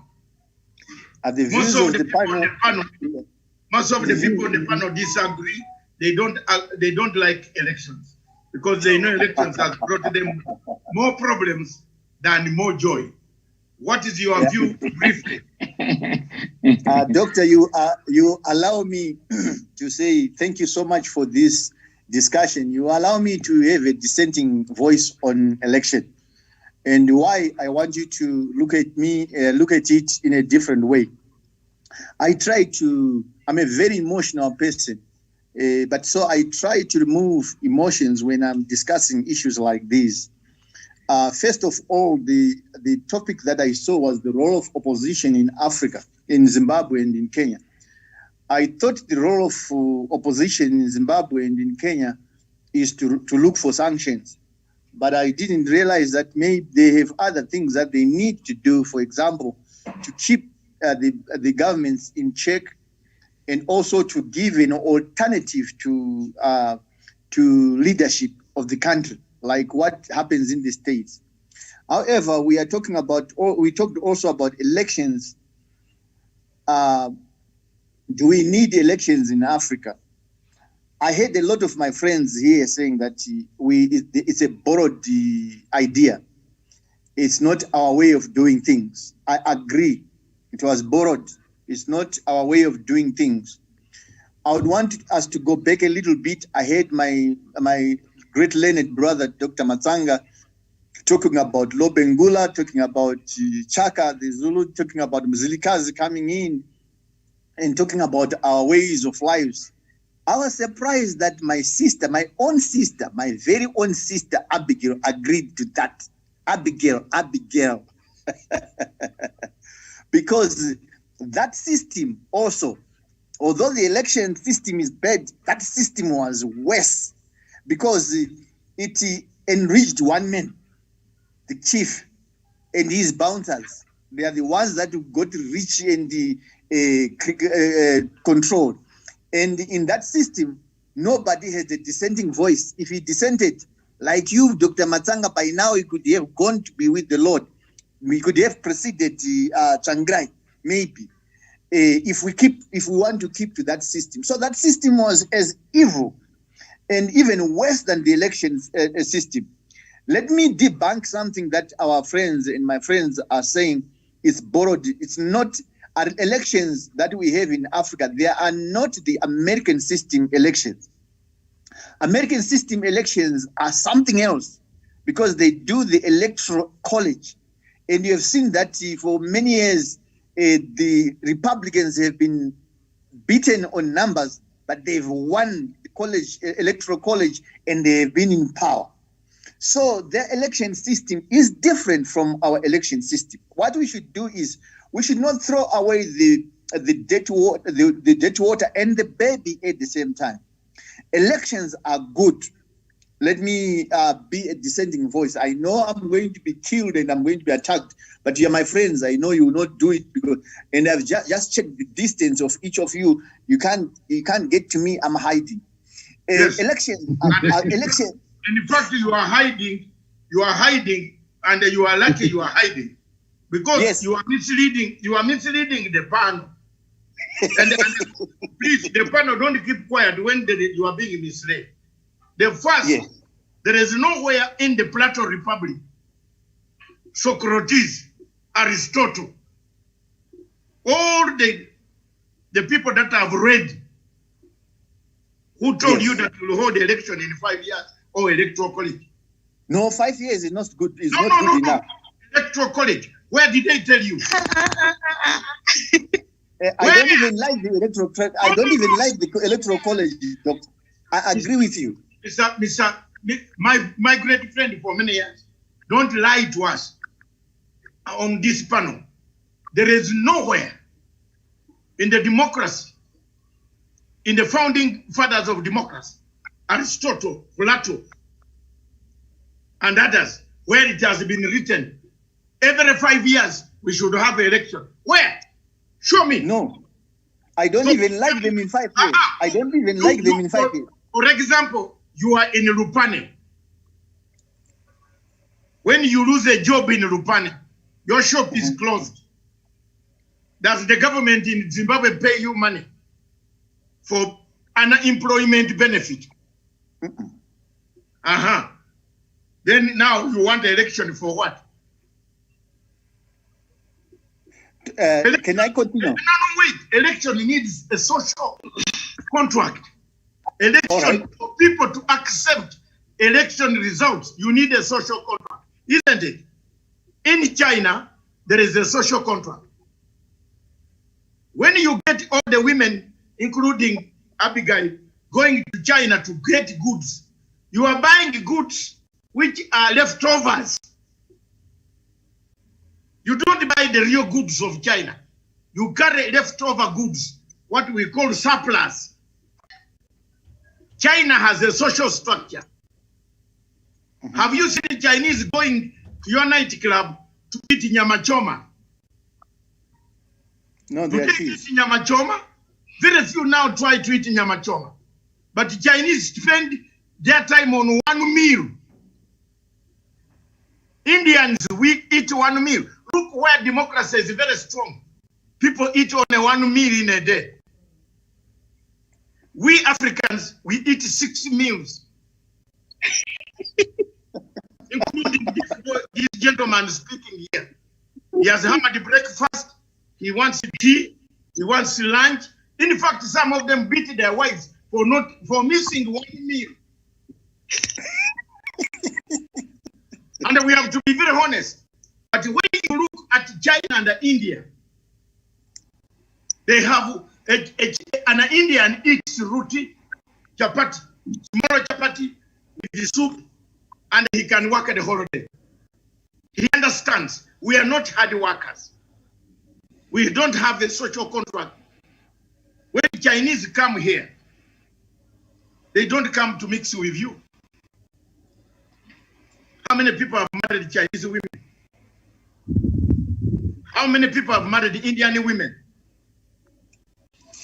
No, you answer me. In your country, how many people have Indian women? Very few men.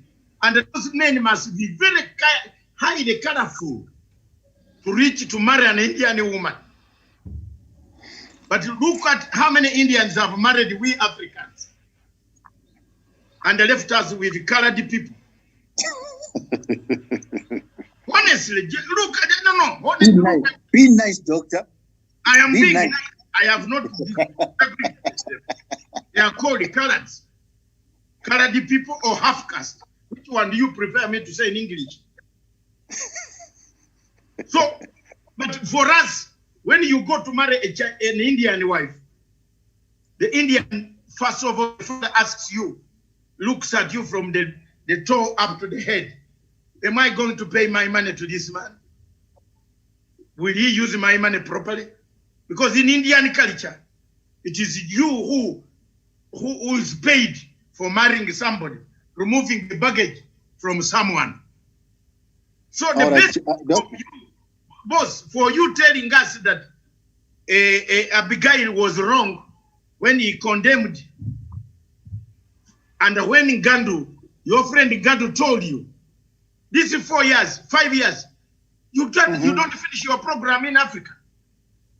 Every president who comes in power in Africa comes with a new manifesto.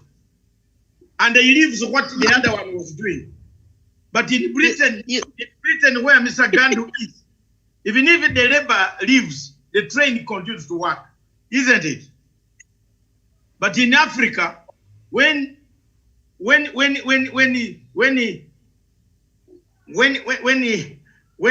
Chakwara, when Mutharika goes away from power, is defeated, all cars in Malawi stop. Did you know that? They all stop. And then Chakwera starts arresting all the people of Mutharika, including Mutharika himself. Do you need an election in Africa where you are going to arrest Mutharika, even remove Mutharika's wife from the car and throw her out? Do you need an election? And don't dodge this question. And you know you are hiding away in Malaysia. If you had been very near us, I think we would have done something even very, very bad. But you are lucky. My friend Kadu, this gentleman is hiding very far away. He says he likes elections. What for? Look at what Jamis has done to us. Let me qualify it, doctor. I'm asking you to finish. Zimbabwe cannot move. No, doctor, let me qualify it because I said elections are not a church service. Our people need to understand that there's no politician that is coming up who is honest. They lie to us every time when they're coming for a vote, but after the vote, they become chiefs, they become servants, they come even talk about servant leadership during elections. But when they are voted into power, they are chefs. And those who were coming and shaking your hands and you lining up, shaking your hands, asking for your election, once they become presidents, they are actually protected by 15, 20, 30 people away from you. Wait until the next election time. But what I'm trying to say by elections are not church service is that when you are going to go into elections, you must decide and realize that either somebody is going to steal from you the election, or you're going to steal from somebody the election. How do these people steal the election is in different ways. I don't know. Go ahead. I don't know how the panel feels about it. This is I'm very telling the truth. I'm just being truthful. Let me bring Mr. I think today you have taken us to Indian Ocean or Mediterranean Sea, whatever. How do you say that when you go in election, you know they are going to steal you, they will steal you, and then you go in it? What then has Africa got this time, Jermaine? I am asking, has Africa got this time? I'm just telling the truth. Gandu, I'm just telling the truth. Gandu in London, do we have time for this? For Africa to have someone going to be stolen? Anyway, you will make your final remarks. Let me move on. Have you finished, Mr.? I haven't finished. I haven't even finished yet. You have 1 minute because today you have 1 minute. Okay. You have okay. Let me take my 1 minute. Never seen in our life. Yeah. Let me take my 1 minute. So I'm trying to say to you, my comrades, my friends, that we have different systems that we have seen. The systems that we have seen in our living is that one is the pre-colonial era, and the one during the colonial era where you had no vote, and then this one where you have a vote.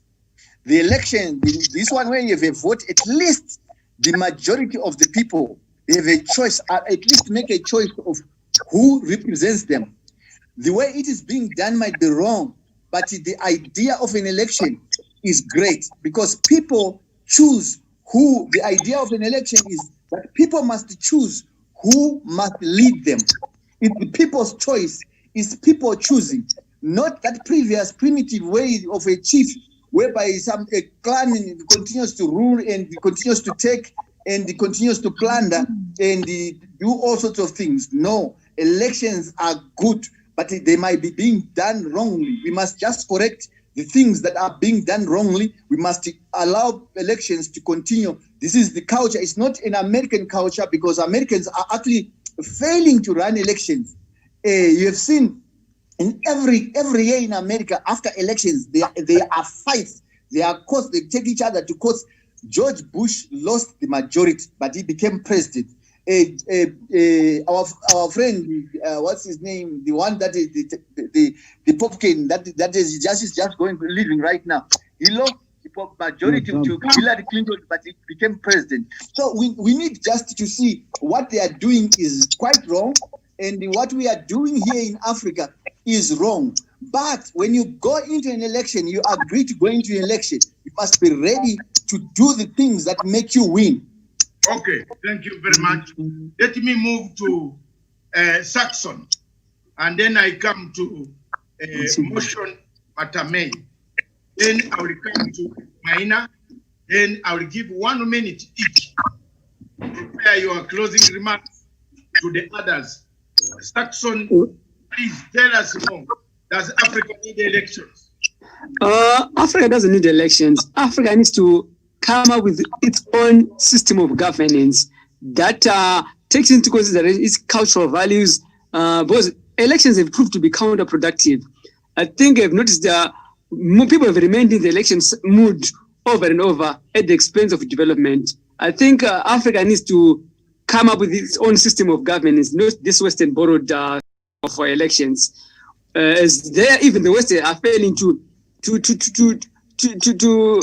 implement it fully. So we need to do away with it. We need to come up with a new system of governance that promotes development. I thank you. Oh, thank you very much. You've been one of the most sharpest panelist. And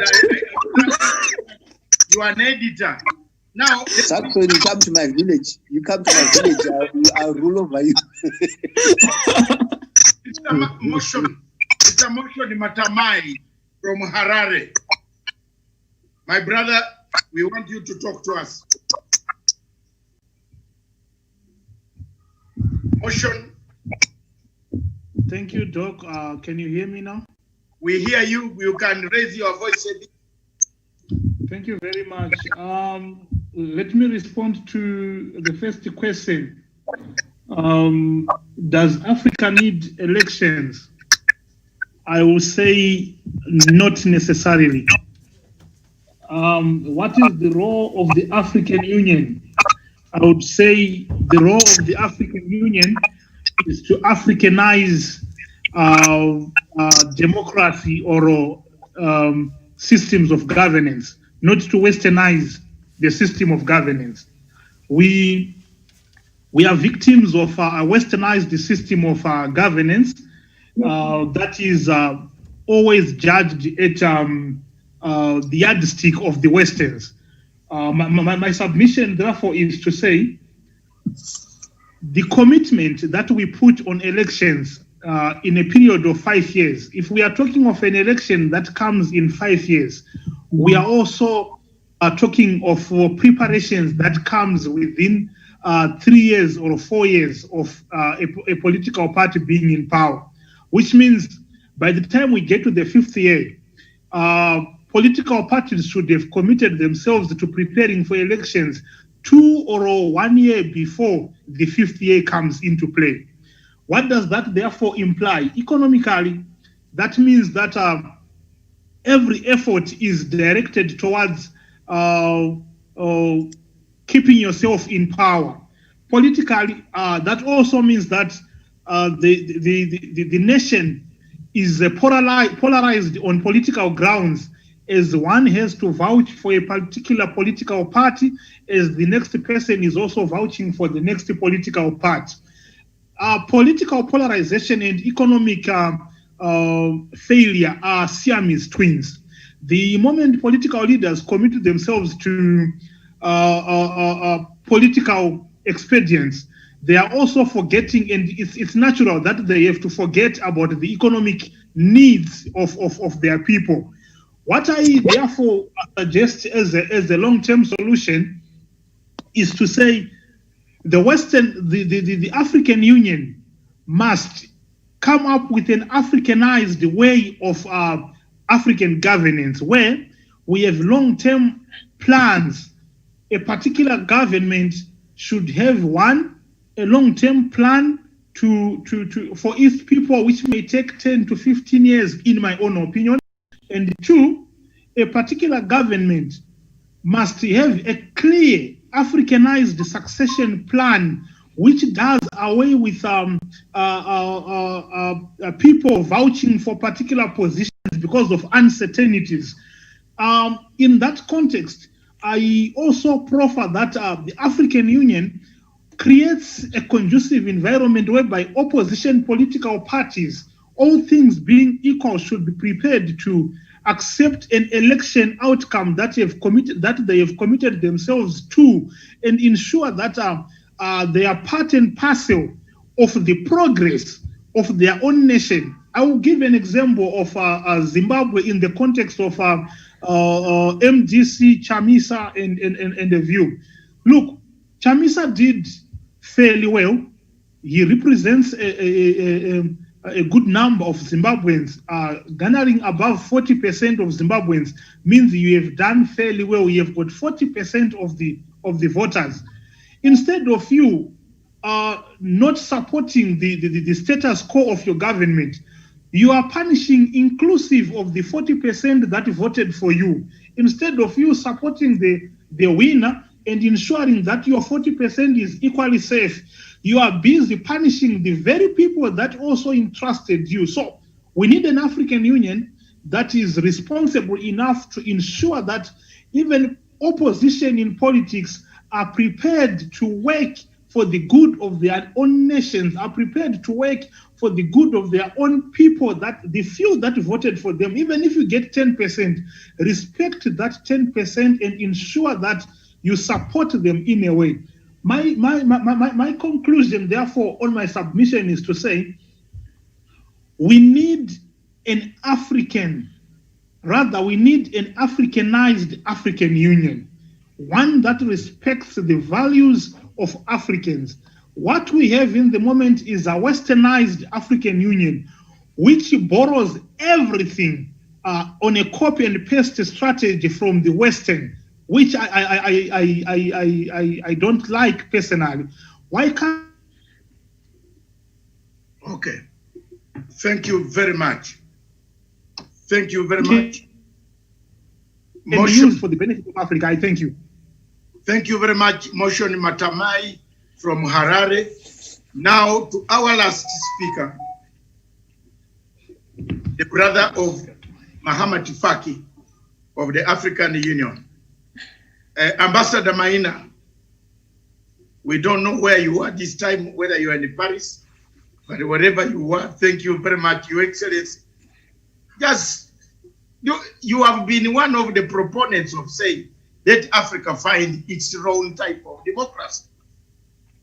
And today, apart from my friend from Malaysia, where airplanes disappear without a trace, he is in Kuala Lumpur, I think, very far away from us.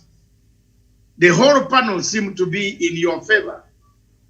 Ambassador Maina, take it away.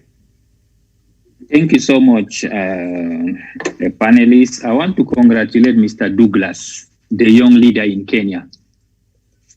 He's doing really, really well. I understand that he was trained by Dr. Matsanga and maybe he can run the country.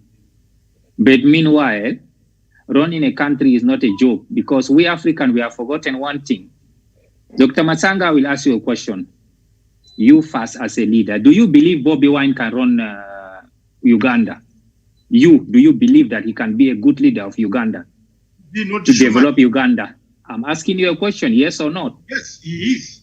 He's able to run a country because he can use Matsanga's expertise to write. Thank you. If he will listen to you, because they say in my... No. I'm coming. Can Museveni run in my country? No, can Museveni run a country? Museveni has got one if you want to know someone, I am coming. I am not supporting anybody. Yes, I'm going to ask Mr. Mangaza in Zimbabwe, do you believe this Chamisa can run the Zimbabwe if he take the power? Do you believe that he can listen to the elders? He will understand the system. He can have good advisor to run Zimbabwe. Do you believe, Mr. Mangaza? Mangaza, open up your heart. No. Do you believe no that? No is the big answer. Thank you. He can't. I'm just coming. You know, there is a story happening in Africa that many people has been head of state, but at the end of the day, they removed them because they was useless. I can give you example. Michel Jotodia in Central African Republic, Dadis Camara in Guinea-Conakry, a lot of head of state that when they come to power is a chaos. The issue is we don't Why even... What you talk about Hussein? I am coming. So what I was saying is that sometimes we are just a jumping state. You know, even the success we want to take elevator is not going to work, either we like it or not. Running a country is it need a lot of energy. Why the majority of our leaders has made mistakes? They don't even want to leave the power because they was not even qualified from the beginnings. They make a lot of blunders. And they know that if I leave this power, either they will kill me or I have to run away. They struggle to stay in the power because the intelligence was not there. They don't have the charisma. They don't have the people around them. They don't have anything. Let me jump again, Mr. Dr. Matsanga. I'm asking you, if we have good leaders like the president of Tanzania, John Pombe Magufuli, do you think that if we give him extra 10 years or 20 years with the job he's doing in Tanzania, he's not doing well, Dr. Matsanga, as a leader here? Well, Magufuli has done very well, except... God bless you. Let the accept. If you say he don't well, I am coming. We have our flaws in life, but am I asking you, in the system as we African now, we are looking how to move forward with our democracy and how to develop our country. Is Dr. Chambombe Magufuli is doing well or not? Yes. God bless you. Am I asking a question again? If we take example in like Rwanda, the way the President Kagame has come away to build this Rwanda now, is he doing well or not? Rwanda had a problem. The only man who could bring it together is Kagame.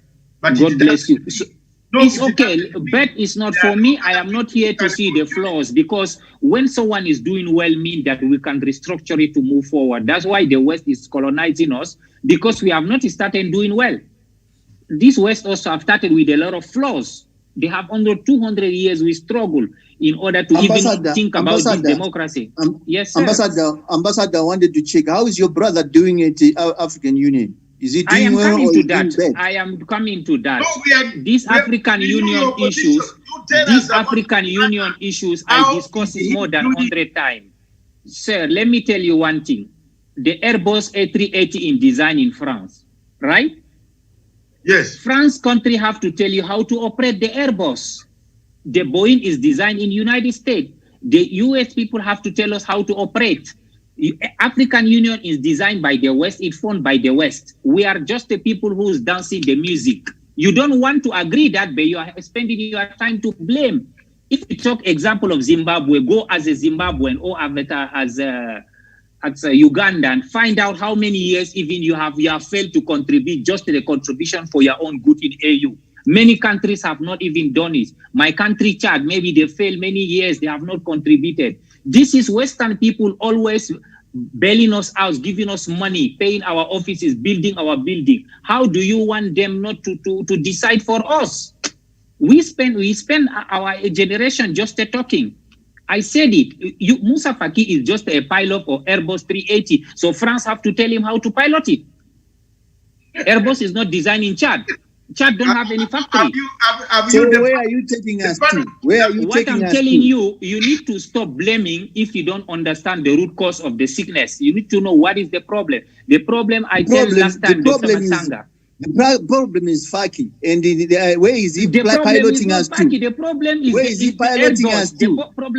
The problem is the plane. The plane is coming from somewhere, and they just the pilot. We are the passengers. You should ask us where we want to go. Where is he taking us to? That's the good question. Let me answer you. You know the problem we have in Africa here.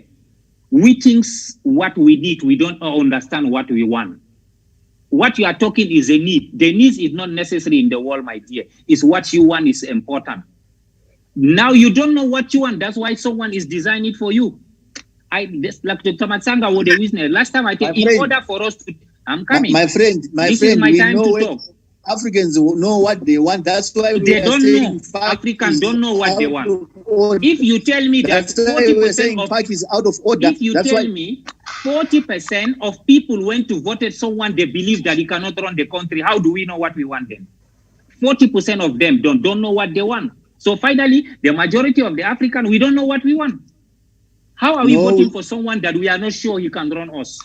We didn't vote for Faki must go.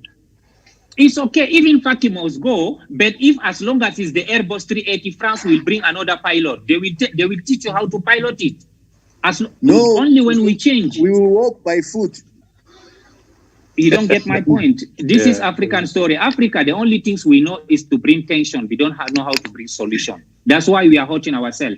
Ambassador, that's why you bring me in the last, because you know I'm going to talk, Dr. Matsanga. Number one, election was not important for us. Why? When you calculate each country, the amount of money they spend during the election can build minimum 200 or 300 hospitals in the country. You guys agree with me? Yes. We are wasting money for nothing fast. For nothing, yeah. This is number one, the resources. Forget about time and energy. We talk about resources. Look about our time we are wasting, that the offices are not working, companies are not moving, even investors are not coming during the election because they are not 100% sure that the election will end up on good terms. Am I right? Yes. So finally, we have three problems in Africa that we don't know how to solve it. AU is not very important because if you run your country very well, you don't need AU. That's 100%. If you see that always you are calling someone to come and fix your problem with your wife, mean you are not a good husband. Yes? Why do you need the chief of the village always to fix your problem? You are between you and your wife and your children. Why do you need the chief of the village? It's because sometimes it's because someone is coming to your wife and talking to your wife and your wife is listening. There is something. No, because there is something you cannot do to this one. That's why she's aiming outside. If you are capable, she will say, "My dear, I am not interested because my husband is on the top." So don't come. Even your wife can defend herself. She don't even need to tell you. Now let's go back to election first. We don't need election. I tell it many times because it's wasting our resources, our money, and our energy, and the country is not moving. And I will say, as I was saying, in Tanzania today, when we see the time frame, what just Pombe Magufuli have realized, if you are giving it 20 years, Tanzania will change. Corruption in infrastructure, in the intellectual development, is giving even his citizens at least to decide for themselves, to create, to become an independent country that we don't need the West. Today, 70% of African countries are designing their yearly budget with the aids. They say that we will have some aid from Western country. How do you want us to succeed then? You are expecting that someone will help you to feed your house, and you have it in your budget. This is the point. We need to come back to us. Forget about the West or whatever. This democracy now in Africa, democracy was not for us. Why? Because we come on a different culture that we need to design a system that every win-win situation. I'm giving an example. This situation of the winner take all. You see now 40% of people in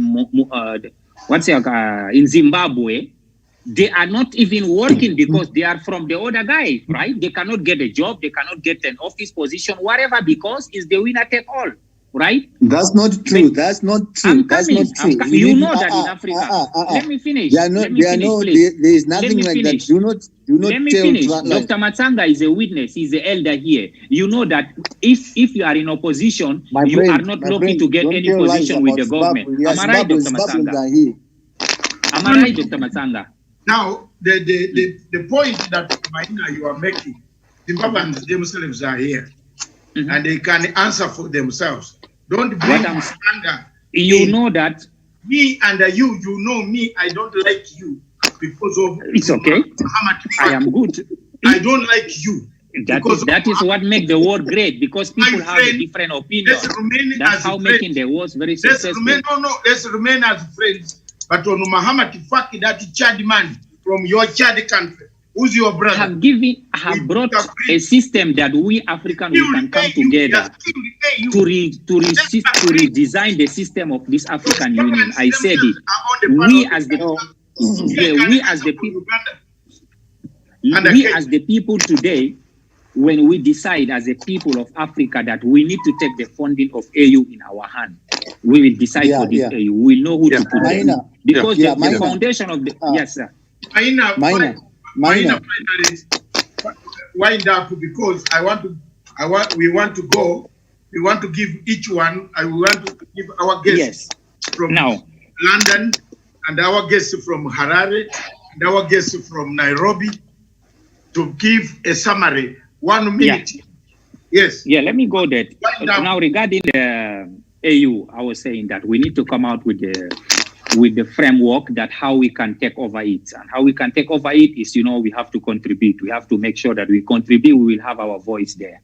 And I can call all the panelists now. We can start a campaign around ourselves, to convince people and let people understand why things are not moving. Today, we are blaming Musa Faki because he don't have any say to Uganda. Maybe Uganda has not even contributed in 2019 and 2020. So he said that, why do we need to worry with them then? Maybe I said, I didn't say it's right or wrong, Dr. Matsanga. Maybe AU said they have not even contributed. And again, there is a system in African Union that always, when you want to go deeply in any country's matter, they will tell you, we are free, we are a democratic country, we are a nation that you don't have the power to put your nose in any on our business. That is, there is this clause in African Union. We need to look at it, Dr. Matsanga. You know about it.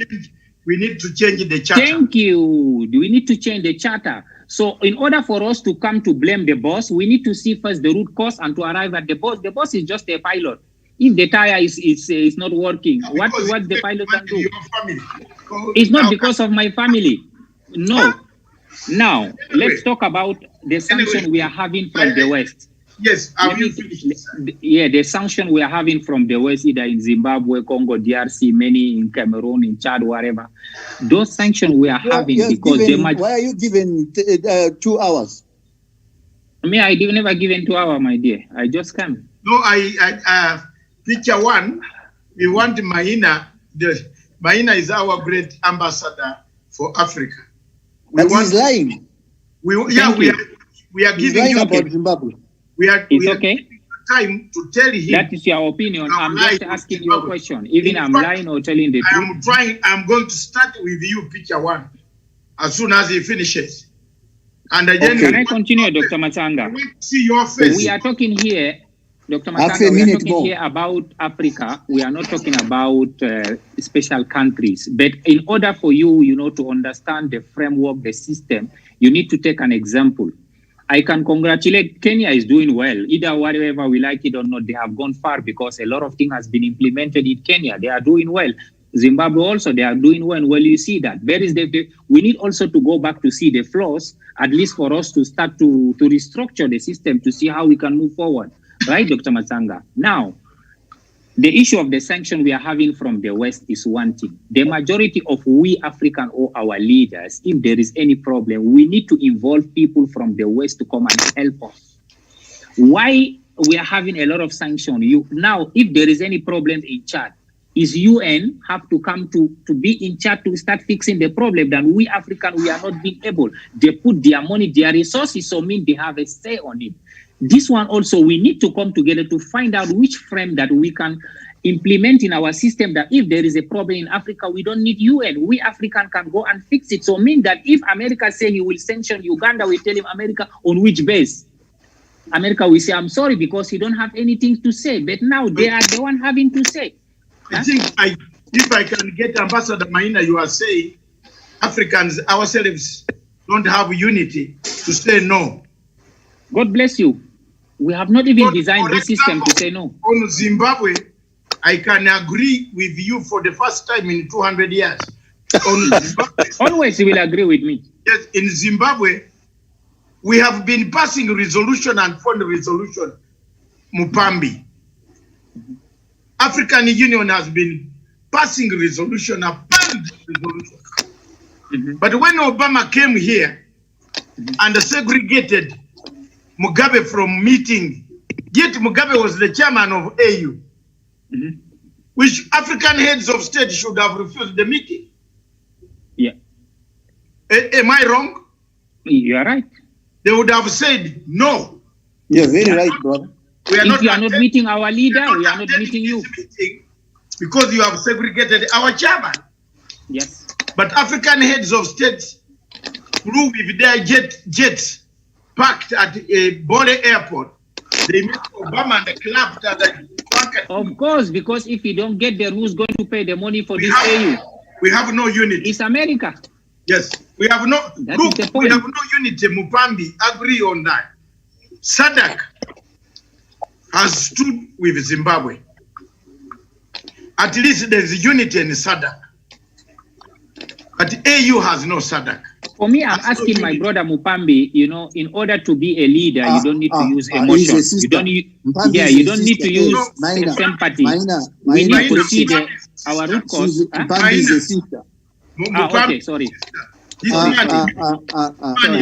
Yeah, sorry. I think Maina is tired. Yeah, I'm not tired. We are discussing. So what I'm saying right now, we need to understand our flaws and sit down to work on them. We are spending our time blaming. Dr. Matsanga agree with me. Blaming is not a solution. Election is not even a solution. And even me, always I'm advising those political opponent leaders that in the case that the sitting president win the election, I can come out to congratulate him. I tell him I congratulate, because sometimes loving your country, loving peace, with someone mind. You see, am I right, Dr. Matsanga? You are right, but now time has run out. And can I round it up? Can I round it up? And I want to thank you, Ambassador, His Excellency, the panel. I want to thank the panel by giving the panel 1 minute each, and we get out of the studio. I'll start with ladies first. Ladies first. Mupambi. Thank you. Final comment. Thank you. Yes, thank you so very much, Doc. And I would just say on my last, I wanted to probably respond directly as I conclude to the ambassador on his statement that we don't know what we are doing. So those people that are coming to fix our problems, much as you may be convinced that we don't know what you are doing, are you endorsing that then the West, the Americans, they know what we want and what we need? Definitely no. As for Zimbabwe, as for Africa, we are clear. We know what we want. We want our land. We want our resources. We want our independence to define what we want, even through our governance system. It's clear. We know what we want. We don't want foreign interference on issues to deal with Africa, issues to deal with our sovereignty. So it's clear we know what we want. So this justification from the ambassador, probably borrowed from his brother, I guess, I think it does not to me at this point. And of course, my brother Chabata, I continue to say we used to have a strong foundation for governance before. Yes, there is a lot that we may need also to upgrade, but to condemn our systems. Remember, I remind you, we used to run societies without jails before colonization. We used to run our societies. We had no such. There was no looting. Our things were intact. So they thinking that colonization actually their imposed democracy will take us somewhere.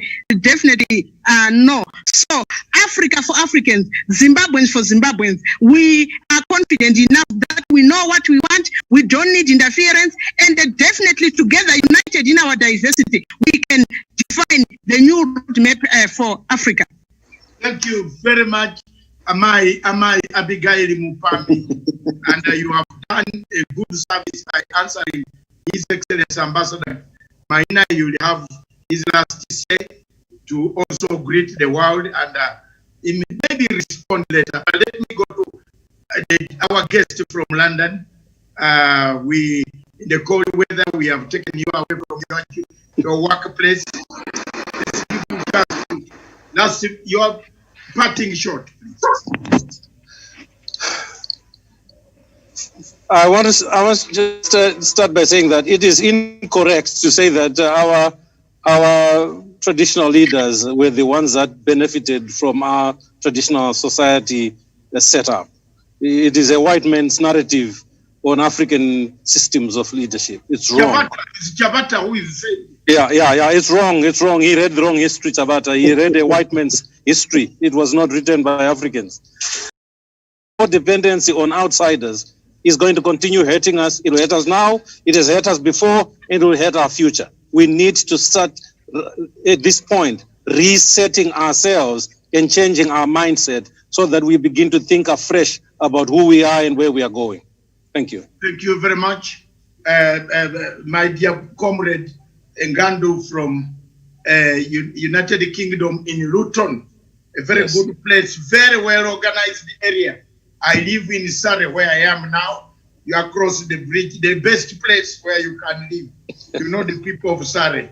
So I support the Liverpool Football Club. That's my team. We never walk alone, and that's the spirit we have had. Mr. Mangaza. Thank you, Doctor. Your parting shot.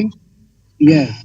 In my parting shots, I am of the opinion that, as we were discussing, that elections, these prescribed elections which have been following, have done us more harm than good, actually.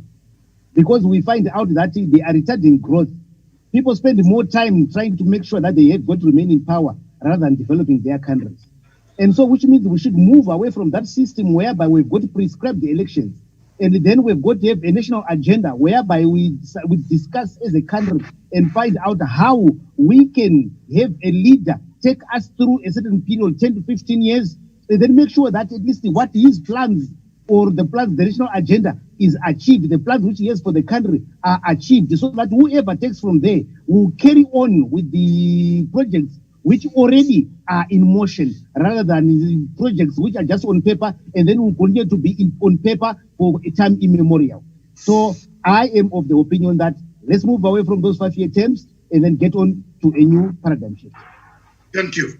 A new paradigm shift is picture one. You have been a critical. Thank you, Doctor. Yes. Thank you, Doctor. I wanted to check with you, how's the short man from the north? How did he do on the elections? Norbert Mao. He got 8 seats in parliament. Yeah, it's time for him to retire too. When Mzee goes, he must retire. He has been running elections since immemorial. Which Mzee are you talking about? Norbert Mao. Oh, Mzee, your father. Mzee. Mzee is a respect for a man who accepts the vote, who does not cheat, who does not beat a small voice. That's a respect word in East Africa. You can't. So what do we call him? You can't. So he's not a Mzee. Okay, what is he? A thug. Yeah, he must. When that thug goes, he must go too, because he's my good friend. Why are you a Mzee who beats? No, he's a thug. We say the thug. He's a thug. I said thug. I didn't say Mzee. I said thug. I said thug. Please. Yeah. At least Emerson Mnangagwa is Mzee. Okay, all right. Uhuru Kenyatta is Mzee. Okay. They don't beat people. Okay, please, brother. Please. 1 minute. Very painful. 1 minute. Very painful. I hear you. If you see the way Ugandans were beaten on the election when they were looking for just a right to with COVID-19. Boss, and we didn't touch one thing, and then the EU comes out and say this was a free and fair election and the best election, whatever. Yeah, the EU works with Mr. Maina. He told you they create Airbus and a Boeing 77. So you and he says he advises them. Mr. Maina, I have a word for you. If you don't know anything about Zimbabwe, don't make comments about Zimbabwe anywhere else, because it will show your ignorance. Because you were talking about 40%, they will not be getting jobs because they are opposition. Nobody gets a job because it's opposition or is not opposition in Zimbabwe. Okay. You get a job because you qualify. So don't spread those lies. Thank you. There are no jobs for 40% people here because of the sanctions that you advised your friends to put on Zimbabwe. That's for Mr. Maina. And then for my friends, I am going to start looking for my chieftainship, because it looks like everyone wants us to go back to chieftainship. I'll be a chief and I'll be running my own clan. So good luck. We can have Chabata. We can have what we call what is it called? Hybrid type of leadership, where we can mix the old and the system of selection. People who are not wizards, who are not wizards, who are not thieves, who are not rapists. We can select them like in China. In China, they don't select a rapist. They don't select wizards who run at night to take off their clothes and run out. They don't select men who look at the other man's house because the man has got a beautiful wife. You beat him and lock him up in his house, and so that the wife can believe him, then come to you. Yeah. In that type of democracy in Africa must end. So let's try to add a hybrid style. Why is it that there were no prisons before the white man came? We killed them. Were there any prisoners? No, but we killed them. Once you commit something, we killed you. But also, I wanted to correct something that was said again on this platform, that Zimbabwe has a lot of politicians that are now in exile. Some are in South Africa, some are in Kenya, some are in... Let me just correct that. No. We have not said there are many politicians who are in exile. We said Tanzania. Tanzania, not Zimbabwe. Not Zimbabwe. I cannot make a mistake on Zimbabwe because I know the politicians who are in exile is Moyo, Kasukwere, Walter Muzembe, and another dead drug smoker. What is his name? The cousin of Mugabe. What is the name? Nephew. Joao. Joao. Yeah, because I wanted to say, I wanted to say, Doctor, that Zimbabwean opposition people are in Zimbabwe. Chamisa is the biggest opposition. Biggest opposition is in Zimbabwe. But thugs ran away from Zimbabwe because they were running away from what they were supposed to come and meet in court. So we need to separate politicians and people who are running away from their crimes. I'm told the court in Harare is looking for Moyo for having impregnated, had disturbed, raped, and impregnated a pregnant woman. Is that true? I'm not privy to that. I just heard it, but you see, when it comes 11 years after, that has published. You saw that. But when it comes 11 years later, it's questionable. But at the same time, we're not there, so it is alleged. It will go to court. Yeah, it will go to court, and we will hear what is. Okay, yes. Thank you very much. Alleged. Thank you very much. Now, thank you, Kidi. If Kidi is very far, Karimi. Thank you, Dr. Masanga, and also thank you to everyone. My parting shot is this. In Africa, we need national agendas. We need a government in Africa to consolidate their ideas. Opposition leaders should come together. In Ghana, I saw they are coming together to build a national cathedral to pray. Government should not be doing that. Religious people can do that. They can come together, opposition people and people in government, and consolidate the ideas. If young people like me come, they can also add to the agenda, like the way we are saying we can amend the charter for AU. Now, young people like me can come with the ideas at AU, then we amend the charter so that we can continue these national conversations, this national development agenda, infrastructure across Africa, so that Africa can continue moving forward. We don't want leaders to conceptualize their own projects so that they can continue steering and also rooting Africa.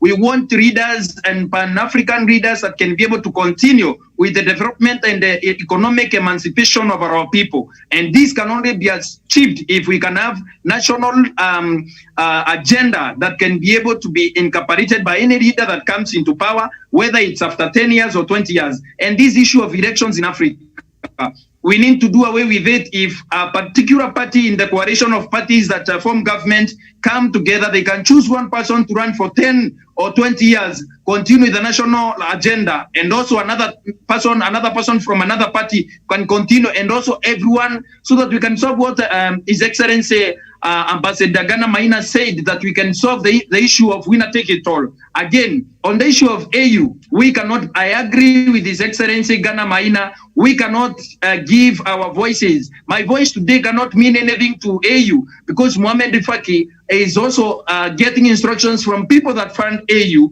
For us to be able to fund AU, we need to stop running away from the real issues. Which are the real issues? The solution that we need to bring at AU today. For me to have a voice at AU, I need to contribute at least $100 or $50 or $20 or $1. We can be able to emancipate economically the AU and also take charge politically, and also give our voices on what we want AU to concentrate on, and also to do things concerning the issues in Africa. Another issue that Ambassador Ghana Maina said is that Africans are good in creating tension and talking and all that. For the issue at AU, we need to come out strongly as the people of Africa, new generation of Africa, redeemed Africans, because the old ones have refused to redeem themselves. They need to be baptized also, and also to redeem themselves from the issue of blaming each and everyone, so that we can come out boldly with our monies, with our economies, with our resources, so that we can take over the AU, rebrand the AU, and take it to the world. That way we can stop blaming the Chadian, the Mohamed Faki, or any other Mohamed Faki. In future, my wife or my kid can be the president of AU. But the problem will not be Mohamed Faki of Chad. It will be a problem of Akiremi in Kenya. And if we continue this way, it will be Maganza in Zimbabwe. It will be a kid in Nairobi. So for us to do that, we need to fund the AU. We need to fund the AU and also stop relying on donors. Thank you. Lady and gentlemen, I have to leave for a quick meeting. I'll give half a minute. Half a minute, please. I have to leave for another quick meeting. Kidi, half a minute, please. Thank you very much, Daktari. Time has come for our African people to appreciate the fact that even their African counterparts have got the desire to live in a free society. And we have seen that President Museveni has locked Bobby Wine in the house. The religious society has made a statement today, and it has not called out President Museveni for locking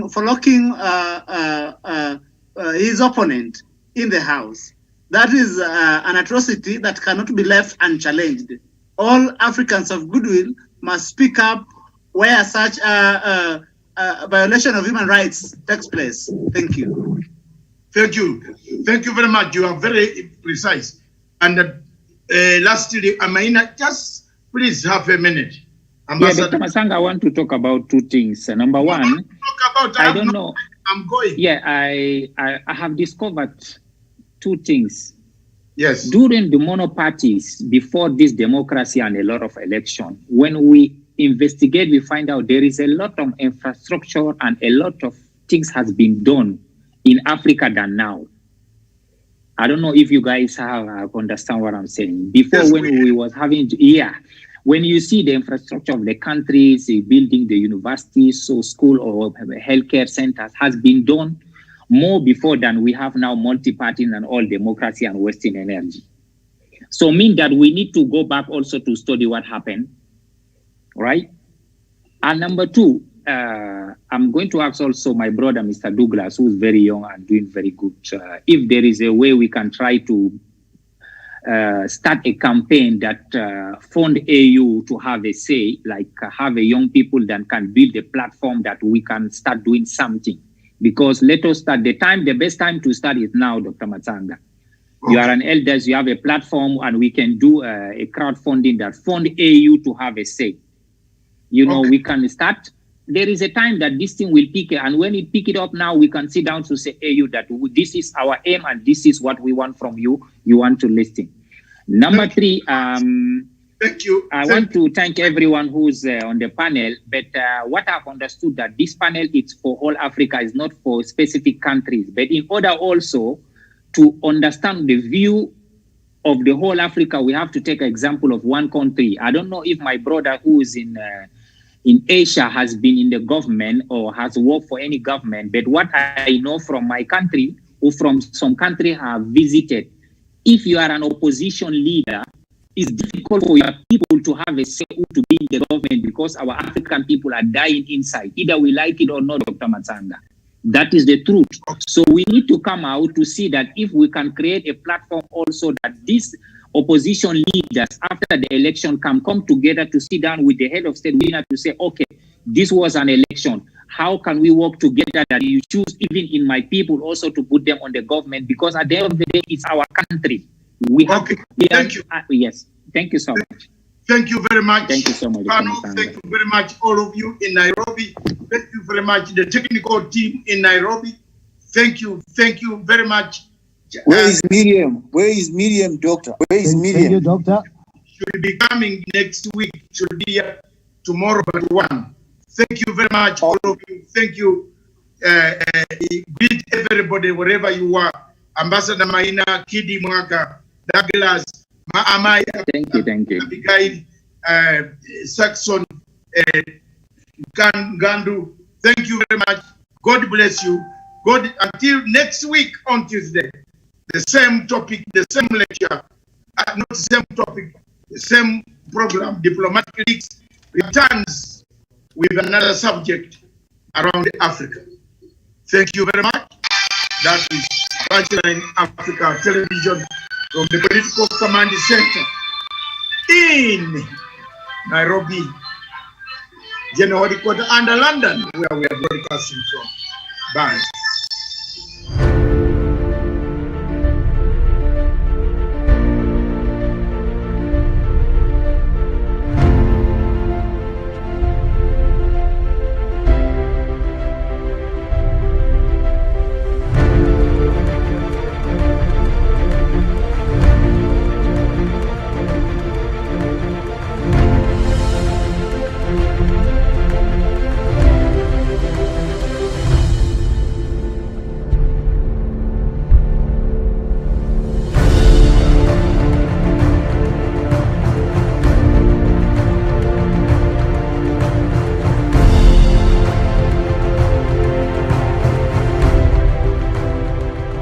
Peace must be our goal and our guide.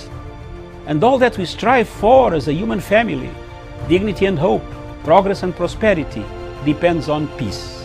But peace depends on us.